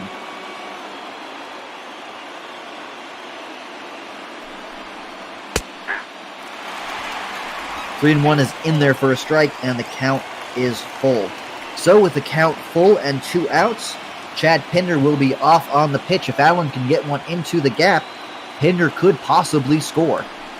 3-2 pitch. And a swing and a miss. A big strikeout there for Tommy Canely. He strikes out 2 A's in the inning. 2 more strikeouts for Canely. We're going to the bottom of the 8th. Yankees looking for some insurance runs. Leading off for the Yankees, the right Chris fielder, Bassett is in for his 3rd inning of work, and he's going to face 3, 4, and 5 batters for the Yankees. Aaron Judge, Giancarlo Stanton, and Gary Sanchez. Now, this is the part of the lineup Fiers neutralized so well the first 2 times through the lineup, but the part of the lineup that torched him the 3rd time through. Judge singled and scored in that 4-run 6th inning. 1 for 3 with 2 strikeouts on the day.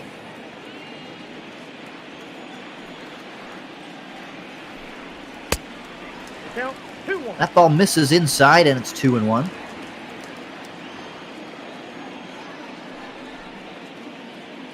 Here we go. Ball left in. And Bassett misses again, 3-1.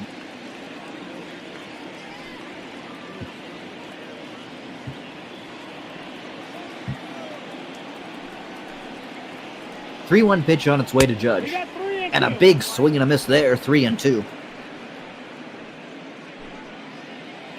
Well, 2 more strikeouts for Judge, and the offense has been there for Judge, but the strikeouts have to be concerning for the Yankees. And that's a called 3rd strike looking. Come playoff time, you face better pitchers with better stuff, and the Yankees got to be worried that strikeouts of him are going to be on full display and taken advantage of by better pitchers. You know, he's 1 for 4 today, but 3 strikeouts, 3 more strikeouts, and that is concerning.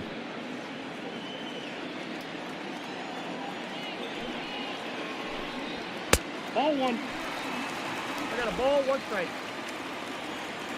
Giancarlo Stanton singled as well in that 6th inning and came around on Gary Sanchez's grand slam. Ball, that pitch is out. Sanchez, you got to figure, is so far the player of the game. Hitting a grand slam that scores all 4 runs will do that to you, though. Trying to count 2-2.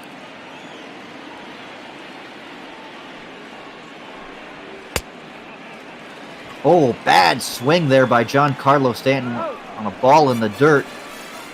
Dropped by Austin Alley, and he's got to throw down to first to complete the strikeout. So 2 strikeouts in a row now for Chris Bassett. Facing Gary Sanchez, 1 for 3 today, but that one was a very, very big one. A grand slam to deep left field. And that is the difference in today's ball game. The count 1-1. And that is what Gary Sanchez has been doing all week, just hitting big home run after big home run.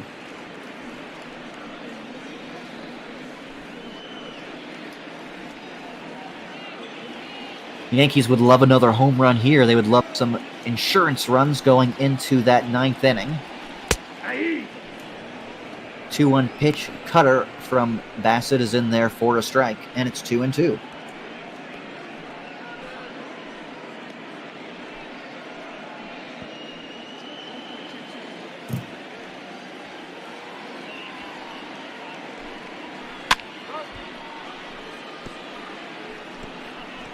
Well, Yankees are battling against Tampa. Tampa 4.5 games back from them, so they do want to keep winning as many games as possible. They really can't really rest on their laurels as these final 2 months of the season come into play. 2-2 pitch, chopped back to Bassett on the mound, who fires on to first in time for the 3rd out. So a 3-up, 3-down, 8th inning for the Yankees. We're going to the 9th inning. Yankees up by 1.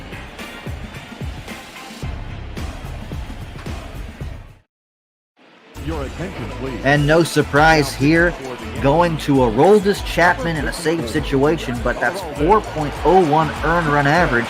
Maybe a bit concerning, 20 of 22 save opportunities And right-handers are hitting them at a 276 clip. Leading off for the Going to Athletics, face the top of this lineup. Jonathan VR, Marcus Semien, and Chris Davis, the batters.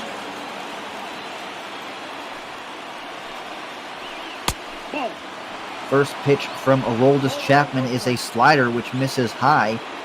1-0.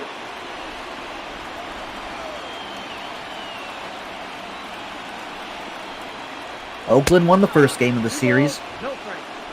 Yankees looking to even things here.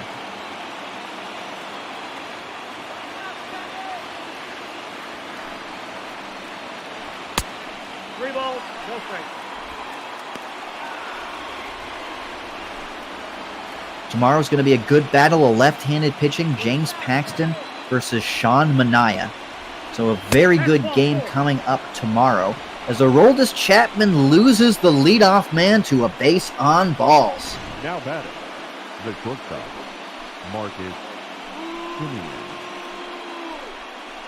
Chapman not pleased with himself or the call. Either way, the A's have a leadoff man on, and they've got a speedy leadoff man on as well. VR has 22 stolen bases on the season. Be interesting to see if he tries to steal second, and he does, and it's a good jump, and he's in there with a stolen base. That's impressive. A good jump there from VR to steal it off of a left-handed pitcher, too. The whole play taking place in front of him. Now all Oakland needs is a base knock to tie this game up.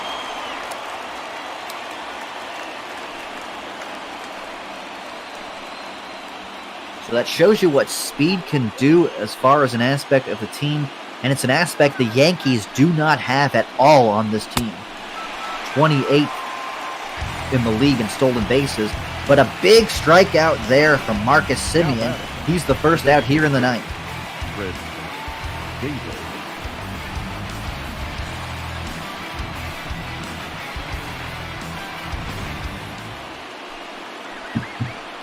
So one away, and it brings up the very dangerous Chris Davis. Chapman's going to want to be very careful with him.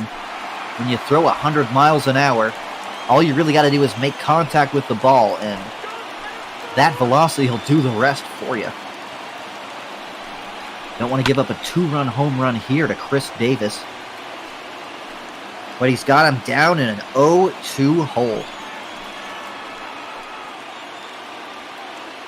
Yankees fans on their feet cheering on a strikeout. 0-2 pitch is chopped foul. They went to that slider, and Davis was able to just get a piece of it. 0-2 pitch again on the way. And that one misses low. Two-seam fastball only in at 93.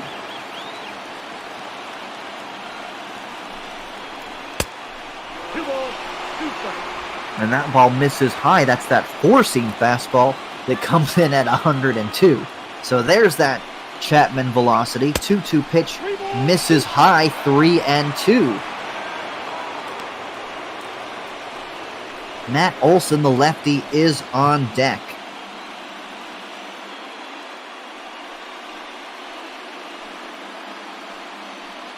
Maybe Chapman okay with losing Davis here. Sets up the double play and gives him a lefty-lefty matchup. Full count pitch is a called third strike, and Davis has reason to be upset.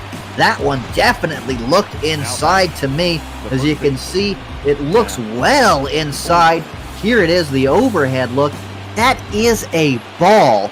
That is a Bronx call if I've ever seen one.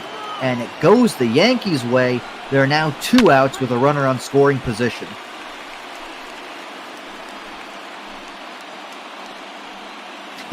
Angel Hernandez strikes again in the chat.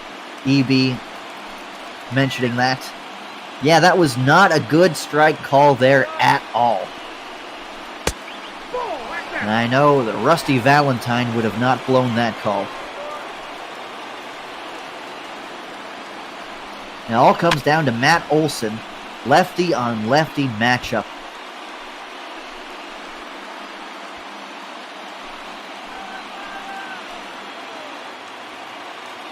2-strike count.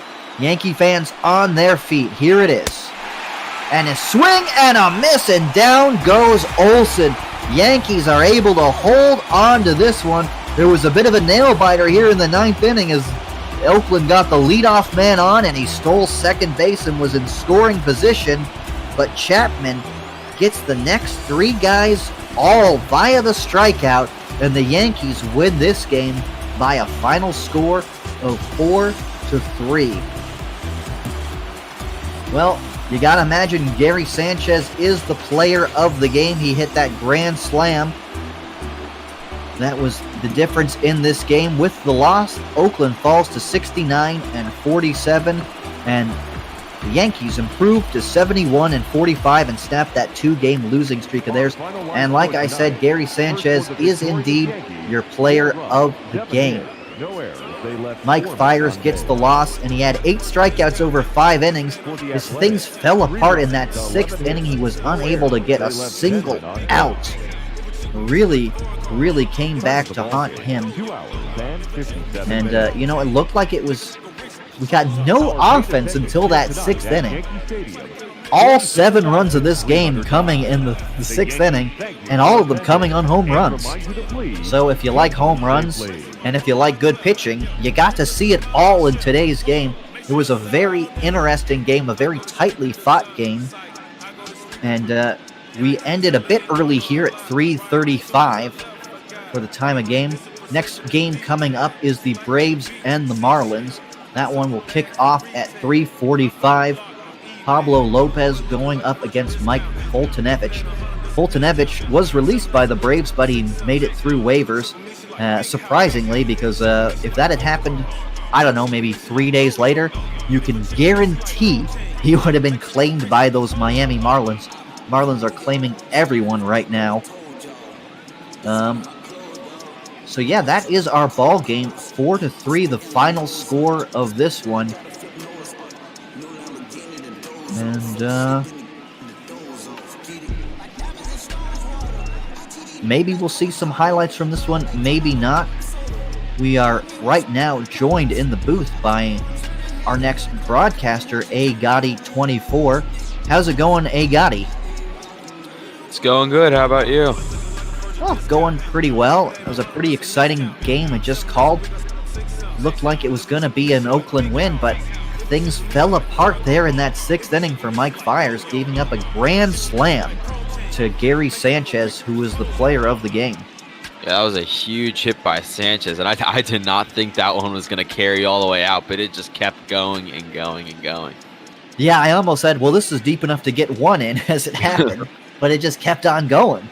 Yeah, reminded me of that Howie Kendrick grand slam back in Game 5 of the NLDS last year, where I think it was whoever was calling the game goes, that's going to be enough to score 1. Oh, it scores all 4, just like big shocker. Sometimes balls just keep carrying and you never really understand why. I mean, maybe you think if it was a rainy day or thicker air, those would never go out, but it always depends on, it's the climate, and there's so much that goes into a ball. It's not just how he hits it and it's a home run. Yeah. Well, there's an interesting article today on Baseball Prospectus about the drag of the baseball and how it's different this year in 2020. And they think that it's back to the 2018 ball. So this year, you're probably not going to see many home runs in the real 2020 season. And they're not sure about it. They think also, was it by design or maybe just because the balls were sitting in a storage facility since March not being used? Yeah, it's always interesting because there's so much more that goes into it, and of course, there was the juice balls last year with more home runs, and yeah, I'm a fan of juice balls. Yeah, it's fun to watch home runs, but then there's always the thought that everyone loves an old-fashioned baseball game, a pitcher's duel that we're not seeing as much of anymore.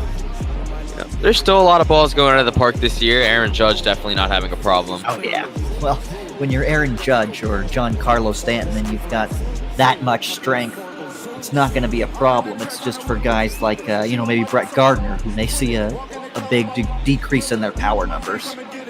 Oh, yeah. I mean, Judge and Stanton, it doesn't matter if the balls are 10 times harder to hit out than they were last year, they're still going to hit it out. Yeah. Although, to be fair, Brett Gardner did hit an opposite field home run already in the regular season. Yeah, so, I mean, Gardner, he's really getting up there in age, but he's still good and still produce. Yeah. So this game you're calling, it's Atlanta and Miami, and standings right now, Atlanta, they're creeping up on the Nationals. Yeah, they lost their last game, though. The Nats, so did they. But, what's really surprising, the Marlins are just they have only one less win than the Mets. Yeah. It's easily, I've had the Marlins 2 days in a row before this. They're surprisingly good. And even though they're the last team in the NL East, they're the worst team in baseball. I mean, they're beating up on teams outside of the NL East. But in the NL East, you got the Nats, the Braves, the Phillies. Those are 3 teams that coming into the season all had a pretty good chance to win the division. And then people thought that the Mets had a chance to be in that wild card race. Well, I mean, you lose Stroman and you lose Syndergaard. Those are big losses. And then I guess they were counting on Porcello to be better than a garbage fire, which is what he precisely was in the bot ball season for them. Yeah, I don't think anything's gone right for them for a long time, though, so... It is the Mets. Yeah. Which is terrible because it looks like they've got a decent, core of players with, McNeil and Rosario and Conforto and those guys. It's there. It's just it's never actually produced into enough. Yeah. And I feel like their window is really starting to close. I mean, they had that World Series run back in 2015, but Yeah. I feel like their window to actually now win one has really been closing down for a while, and this could be one of the last years. Yeah, that 2015 team had, DeGrom, a healthy Syndergaard, a healthy and dominant Matt Harvey. And Steven Matz was their number 4 guy, and I think Wheeler was injured still at that time, so he wasn't even making appearances for the Mets at that time. It's a much different team. Yeah, and back then they also had Daniel Murphy in that playoffs, which really helped them. Yeah, And no Robinson Cano. Yeah, there's always, any playoff team. I mean, I think it's one of the best things about baseball. That wild card team, those are all still really, really good. The Nats, of course, a wild card team this year. They won the World Series. And baseball's all about who's on fire. There's other sports, there's 7-game series to start things off right away. And it really just comes down to talent. Baseball is so much more unpredictable. Yeah, I mean, how do you feel about these the expanded playoffs? I know a lot of people are saying it diminishes a 162-game season. For me, I'm kind of excited to watch. I mean, anyways, the playoffs are going to be weird this year without fans. I mean, that's the big... And with only 60 games, too. Yeah, it's going to be really weird. Maybe you could say hockey is, but baseball is probably the biggest difference between the regular season and the playoffs. And the biggest reason for that is the fans. During the regular season, the fans in baseball are not always that involved. I went to 2 Nationals playoff games last year, the wild card, which is the best game I've ever been to in my life, and then one of the NLCS. And the atmosphere is insanely different to any regular season game that you will ever go to. Every single time there are 2 strikes, everyone is on their feet, everyone is screaming, and it's something different. This year it's going to be gone. I guess maybe those virtual fans are going to get extra loud, but it's going to be weird. They'll put more speakers in the stadiums. Yes, we'll see how that works. But I mean, and then the expanded, who's going to complain about having more games to watch? Yeah. But we have to get there first. That's also the thing, Yeah, that's a very good point. We'll see if we get there. Today was supposed to be the first game without any postponements, and the Cardinals had one more guy test positive. But Bop Ball, I didn't see that. Yeah, Bop Ball, we're still going strong. As for right around way past the 100-game mark. We're at, oh gosh, let me do the math. Just add one of these 2 teams up. We are at 120, something like that. Well, here the Mets have played 114, so around 120, yeah. already at about double of what the actual league is at. Yeah. And we've seen it in ball. Guys have good first 60 games and terrible last 60 games. It's 60 games is very hard to make a judgment on any players, and it's going to be interesting to see what it does to free agency.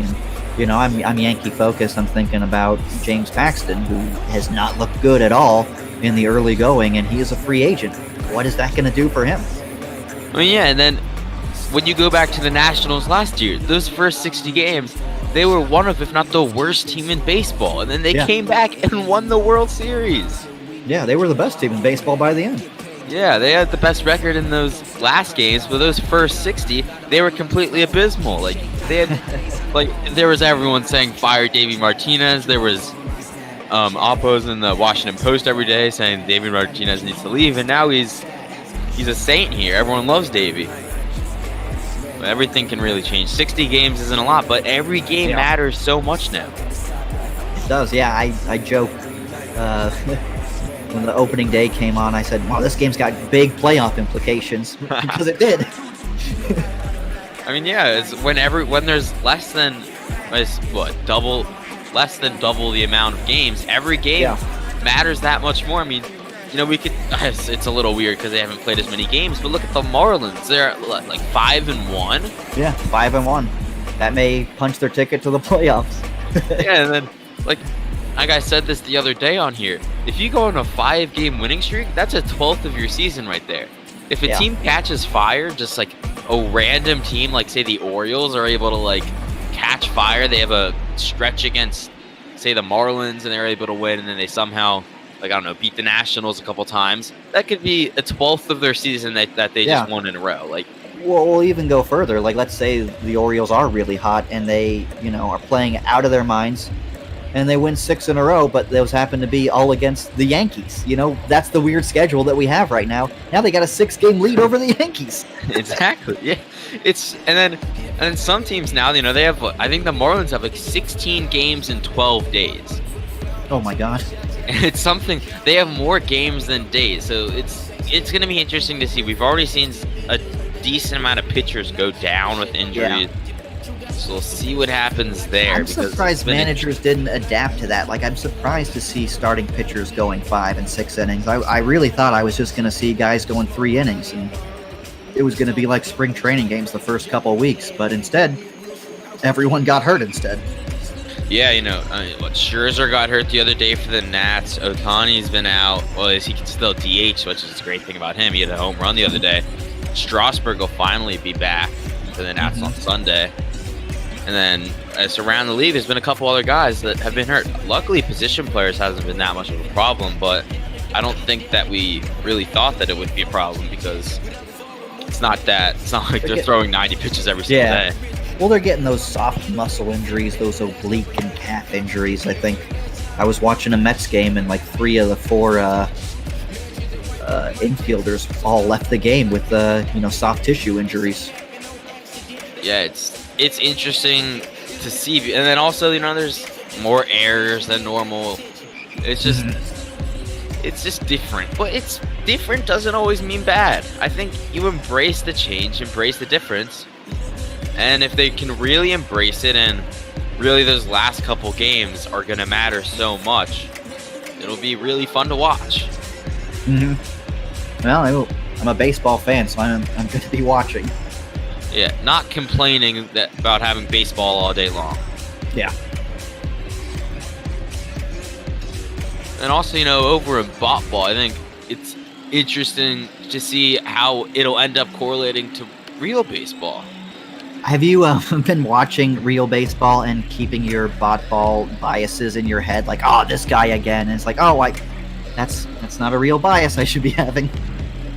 Yeah, I mean, it's been interesting to see, like, who's been doing good in real life and then who's been really struggling in ball. And then they get a hit in ball and you're like, what? They're awful. And then, they do really good in real baseball. And you're like, how? They just, like, struck out 10 times in the past couple games.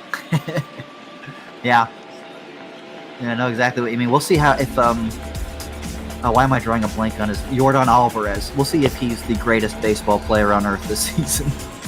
I mean, I mean, look, the Astros aren't doing that bad so far, and even though, everything happened last offseason, they won't be able to use their trash cans anymore. Yeah, I see Bregman's still numbers be a are a good little team, bit down yeah. this year. So, yeah, we'll see if the trash can has affected him. I mean, even with that, they still have Altuve, Correa, Bregman, Alvarez. They're still a really good team. They lost, Verlander went down. Yeah. They're the pitcher they lost, and they lost Cole in the offseason, obviously, to the Yankees. And Greinke hasn't been great either so far. Yeah, Early he's- going he's- for them. He's really getting up there in age. I mean, so is Verlander, though. They're both older. I think Verlander is 38-ish now? That's the one place where Houston, their development wasn't as great. They turned out a lot of great position players. You just named them all. But can you really name a pitcher that Houston has turned out since 2015? Yeah, it's all, guys that they've traded for or signed. It's no really homegrown, which I'll go back to the Nationals because I was talking about them before. It's a really good mix of guys that they've signed and traded for versus homegrown guys. And they obviously have Strasburg, and then they signed Scherzer and Corbin, and then Joe Ross has been the fifth a lot, and he was homegrown, and Anibal Sanchez was signed, so it's really good mixes. Well, here you go. Here's your review. Oh, well, we're getting the highlights now. Yeah. Well, yeah, like I said, this was Mike Fiers' game all the way through up until that sixth inning, and that was all the offense was in that sixth inning. Mark Canha, 2-run home run after a base hit, and then right after that was another home run, so 3 hits in a row, and that knocked Jay Happ out of the game. You see Laureano with a big home run there. I can't say enough about how great Laureano is. He's one of my favorite guys to watch. Great out there defensively. And the offense is coming around in the ball world. It's always been there in the real world. And then, bam, Gary Sanchez cashing in all 4 guys. Now, see, if they had shown me that shot of the ball, I would have clearly called it as a home run. But you see, 380 feet, 4 RBI, only in maybe the 5th or 6th row there in left field, but that's all you need. And then, you see, that was one of the closest plays that Oakland had to score. Safe there at the plate. If Chapman could have outrun it, that play scores. And then they went to the 8th inning, and that's Tommy Kahnle. And in the 9th inning, it's Aroldis Chapman. And even though they stole second base, with a runner on second, nobody out, Oakland still unable to come through. Chapman struck out the next 3 batters. I mean, how do you hit 100 miles an hour? I don't know. When I was in Little League, I didn't know how to hit 50 miles an hour. So double that speed, I'm not going to be able to get it anywhere. And then Matt Olson, lefty on lefty matchup, striking out there. That was your ball game. 4-3 is the final. Gary Sanchez, your player of the game with that grand slam. And that is it. So we are now going to go to, where is this game? Atlanta or in Miami? Oh, geez. It is It's in Miami. It's in Miami, yeah. And Mike Foltynewicz going to take on Pablo Lopez. A Gotti 24 with the call. I'm going to sign off here. Yankees win this one by a final score of 4-3. Ottavino the win, Fiers the loss, Chapman the save. So, for the ML Botball Network, I'm J-Man93 signing off. Take it away, A Gotti 24. Thank you, J-Man. Have a great day. You too. So, of course, about to go into Miami here. And it's a little bit surprising. The Marlins coming in off of a win against the Nationals. And the Braves, they're coming in off of a loss against the Cubs. The Marlins have been really good these past 2 games against the Nationals after losing the first game of the series 7-1. They lost 1-0 back on Wednesday. It was a really tough game, but really well pitched. And then yesterday, able to beat the Nationals 5-2. Game got really close. 2 of those 5 runs were brought in on pitches that were bases loaded walks. The epitome of baseball, and it happened twice. I mean, it's completely god awful. And, you know, they got really lucky there, able to win it 5-2. The Braves lost 4-3 to the Cubs. As we're about to head in here to beautiful Miami, Florida.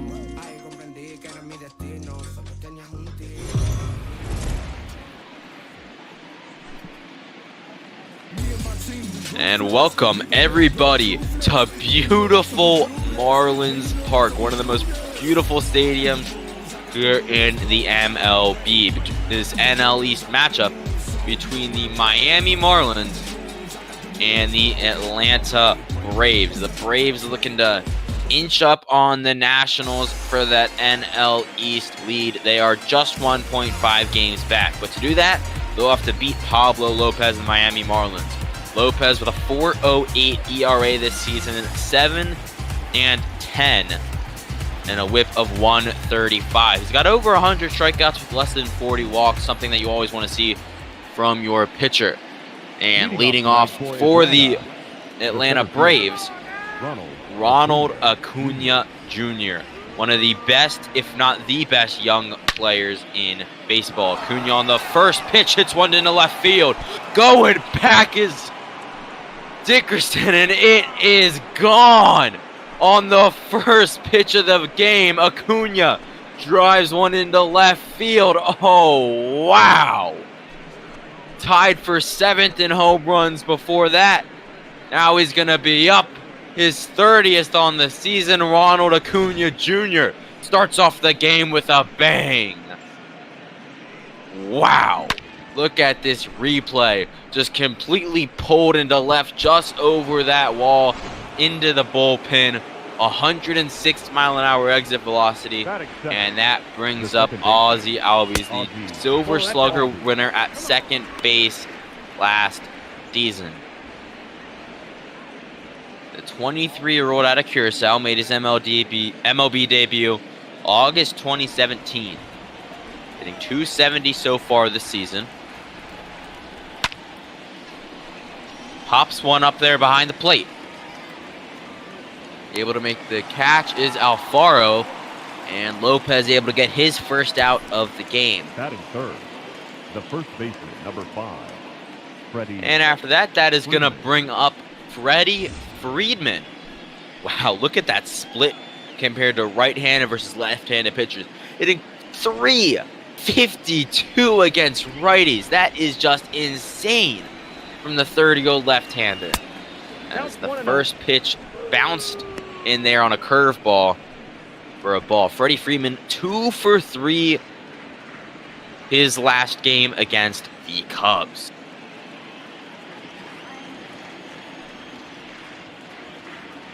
Freeman hitting .324 in total this season. Fouls the ball off down the third base line. 1-1 count.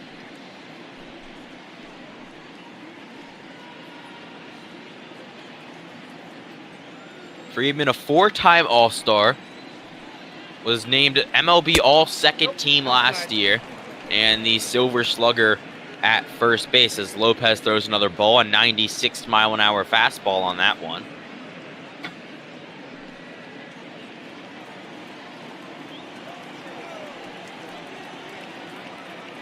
Lopez, the 2-1, is in there for a strike. Nice changeup in the zone. Surprised Freeman took it.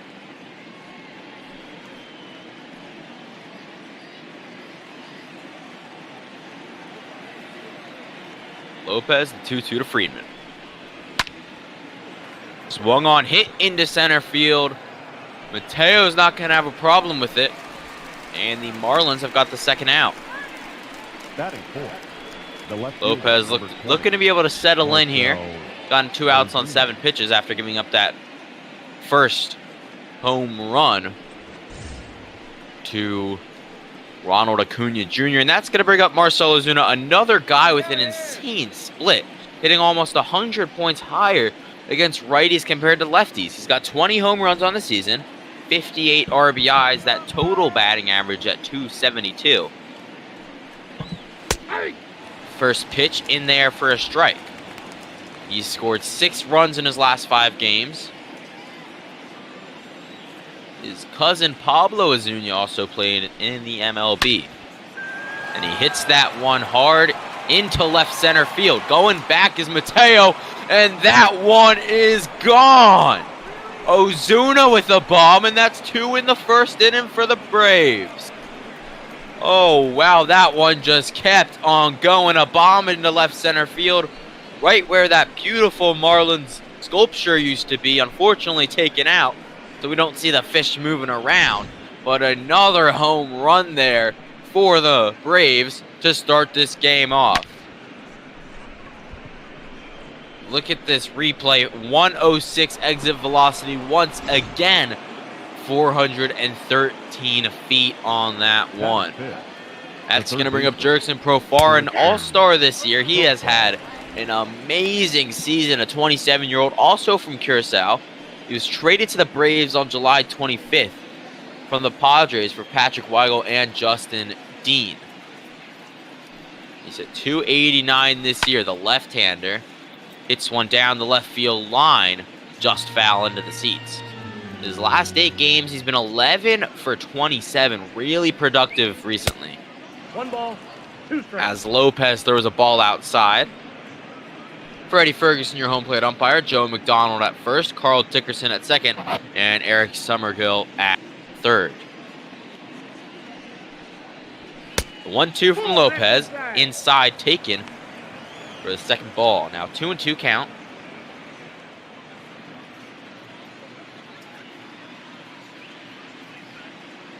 Lopez, the 2-2. Again inside, now 3-2. Ciarte on deck. So he's going to hope to be able to play this inning. Profar on base. But we'll see here, the 3-2 pitch is hit down to second. Diaz able to get it. Throw to first. He is out. And we are now heading into the bottom of the first inning. A very exciting top of the first. Home runs from Ozuna and Acuna. Now, we'll be back in just a second for the bottom of the first inning.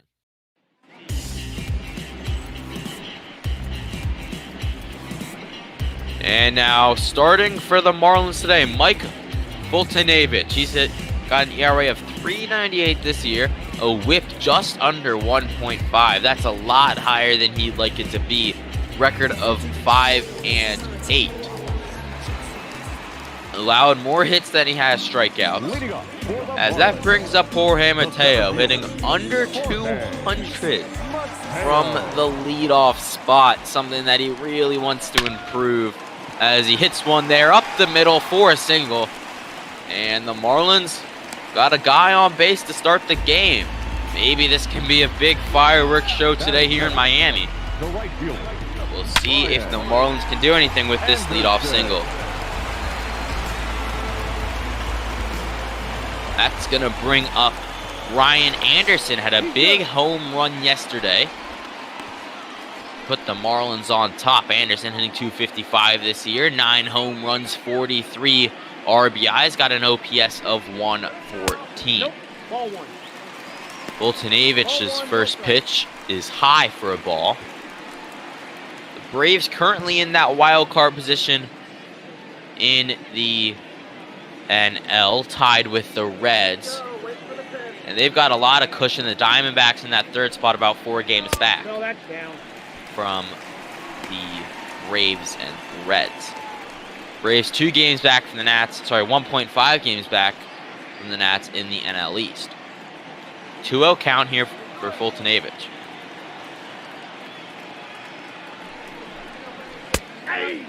Is taken high in the zone, but in the zone on a slider.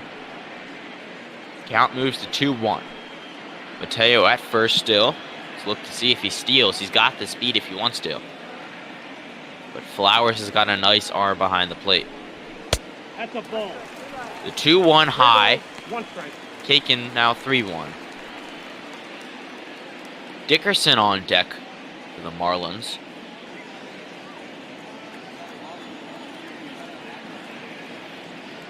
The 3-1 pitch is swung on, hit right to Diaz. Sorry, hit to Albus, to Swanson, to Friedman, and it's a 4-6-3 double play. And the Marlins, Batting first. sorry, the Braves, he's messing up these two teams defensively. Apologize for that. The Braves were able to maybe stop a run after that leadoff single to Mateo, and that's going to bring up Corey Dickerson.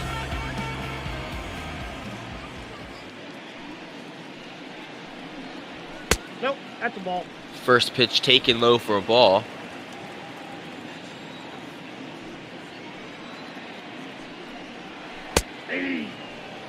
Second pitch taken once again, but that one is going to be a strike.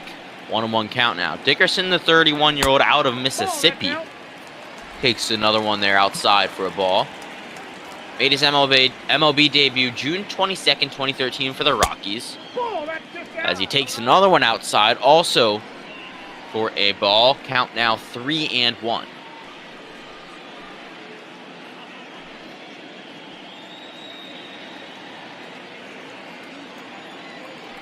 Dickerson signed with the Marlins in the offseason on a 2-year deal for $17.5 million.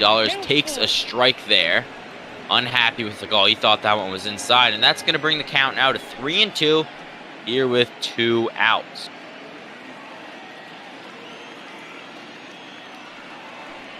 The 3-2 pitch is low and inside. And Dickerson able to draw a walk with 2 outs. He's going to extend the inning. The first baseman, Jesus Aguilar. That's going to bring up Jesus Aguilar, hitting .219 so far this year.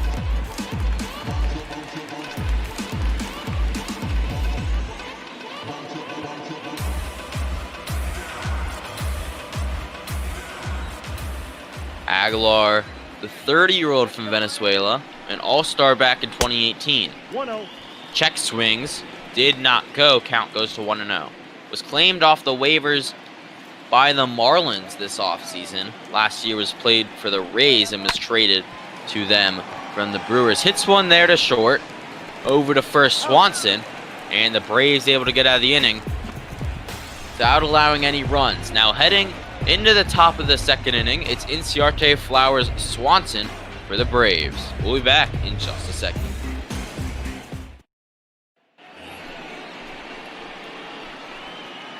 Leading off for the Braves. Ender Inciarte now to The right lead fielder. things off for Ender the Atlanta Inciarte. Braves.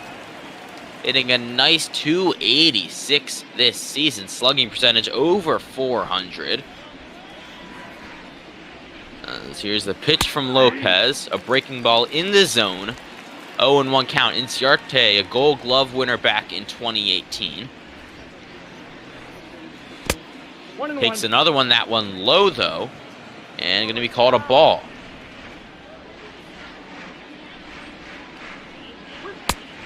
Outside, that's a ball. Another one taken there. Another ball. That one a fastball up at 96 miles an hour.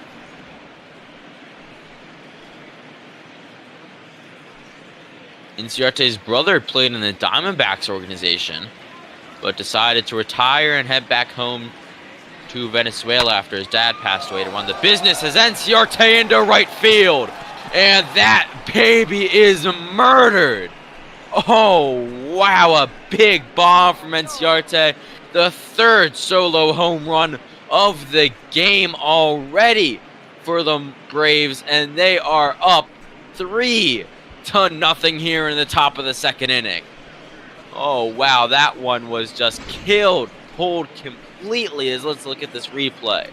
He knew right away a big undercut hit, but it worked nonetheless. Look how high this one went. Wow. Exit velocity under 100 miles an hour. You rarely see balls like that go out, but that one did, and that is going to bring Tyler Flowers to bat, as on the first pitch, he swings and misses on a fastball that was high. He was unable to get to it. Ball. Flowers takes one now inside. Flowers hit a home run his last game. Other than that, went 0 for 3 other than that. A 1-1 pitch from Lopez outside. Another fastball. That one a ball again. Count now 2-1. No outs here in the top of the second inning. Tyler Flowers at bat. Pablo Lopez pitching. Flowers starting to get up there in age, now 34 years old, as he swings and misses on a big cut. Change up there. Count now moves to 2-2. He led all catchers and pass balls last season. Not the best defensively, but still hitting 280 offensively. Still able to produce. Hits one there in the right center gap, and he's got a single.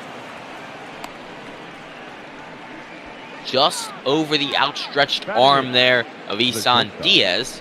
And Flowers able to get on base nicely. And that's going to bring up Dansby Swanson. He's got another split, but the opposite way, hitting only .216 against right-handed pitchers. And of course, Pablo Lopez, the right-hander. Lopez's pitch count already up there. 25 pitches here. No outs, a runner on in the top of the second. Swanson takes one there for a strike. He's got a 4-game hit streak.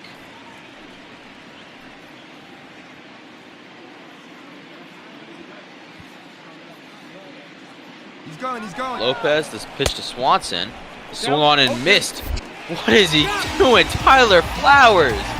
Why are you trying to steal? That wasn't even close. Oh my. It was a mile out there. Tyler, why are you stealing there, Tyler? You're a 34-year-old catcher who's not fast. That's an awful out there. I don't know what he was thinking. But the count moved to 0-2 on that one, and a swing and a miss from Swanson, and already 2 outs there on just the past 2 pitches. The pitcher, number 26, Mike. And that is going to bring up the pitcher for the Atlanta Braves in the 9-hole, Mike Foltynewicz. Hitting only .128 this season. He's got an RBI, though, as he fouls off a 97-mile-an-hour fastball there.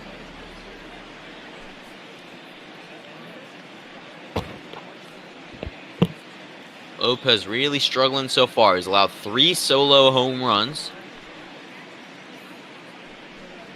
Here's the 0-1 taken for a strike. The Foltynewicz, the first-round pick back in the 2010 draft. He was drafted then by the Houston Astros as he takes one there outside. Lopez another changeup. Lopez, 24 years old, out of Venezuela. Signed as an international free agent back in 2012 with the Seattle Mariners. And a swing and a miss there from Foltynewicz. And we are heading into the bottom of the second inning. This Enciarte home run into right field. Able to move the Braves up by 1 more. Braves up 3-0 heading into the bottom of the second inning. We'll be back in just a sec. And welcome back here to beautiful Miami, Florida. Marlins down 3-0. Isan Diaz to lead off here for Miami. Diaz leading the Marlins in home runs so far this year. He's got 17. Also 17 doubles. That's 3rd on the Marlins.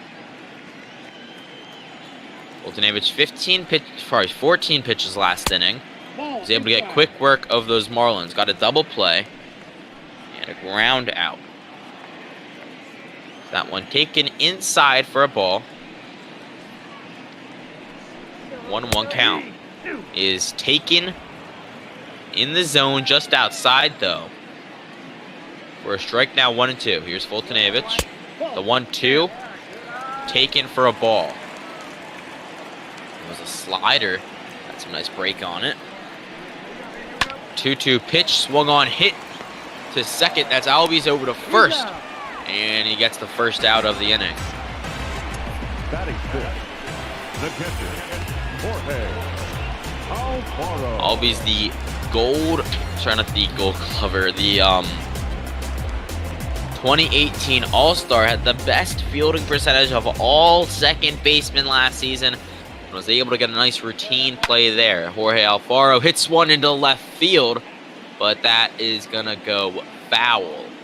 That left field wall pretty short, only 344.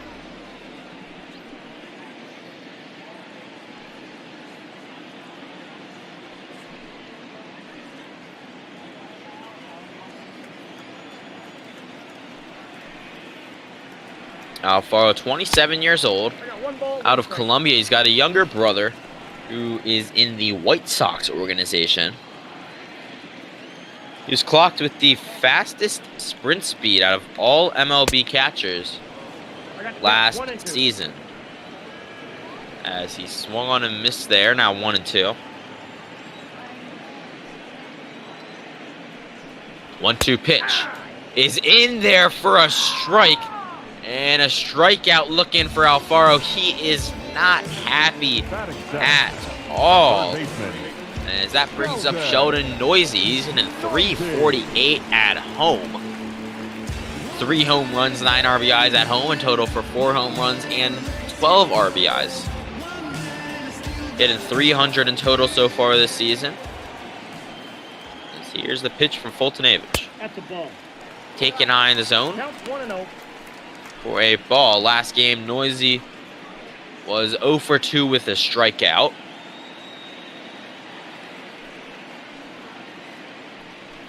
The 1-0 pitch swung on and missed on a nice two-seamer. That first time he's thrown a two-seamer today.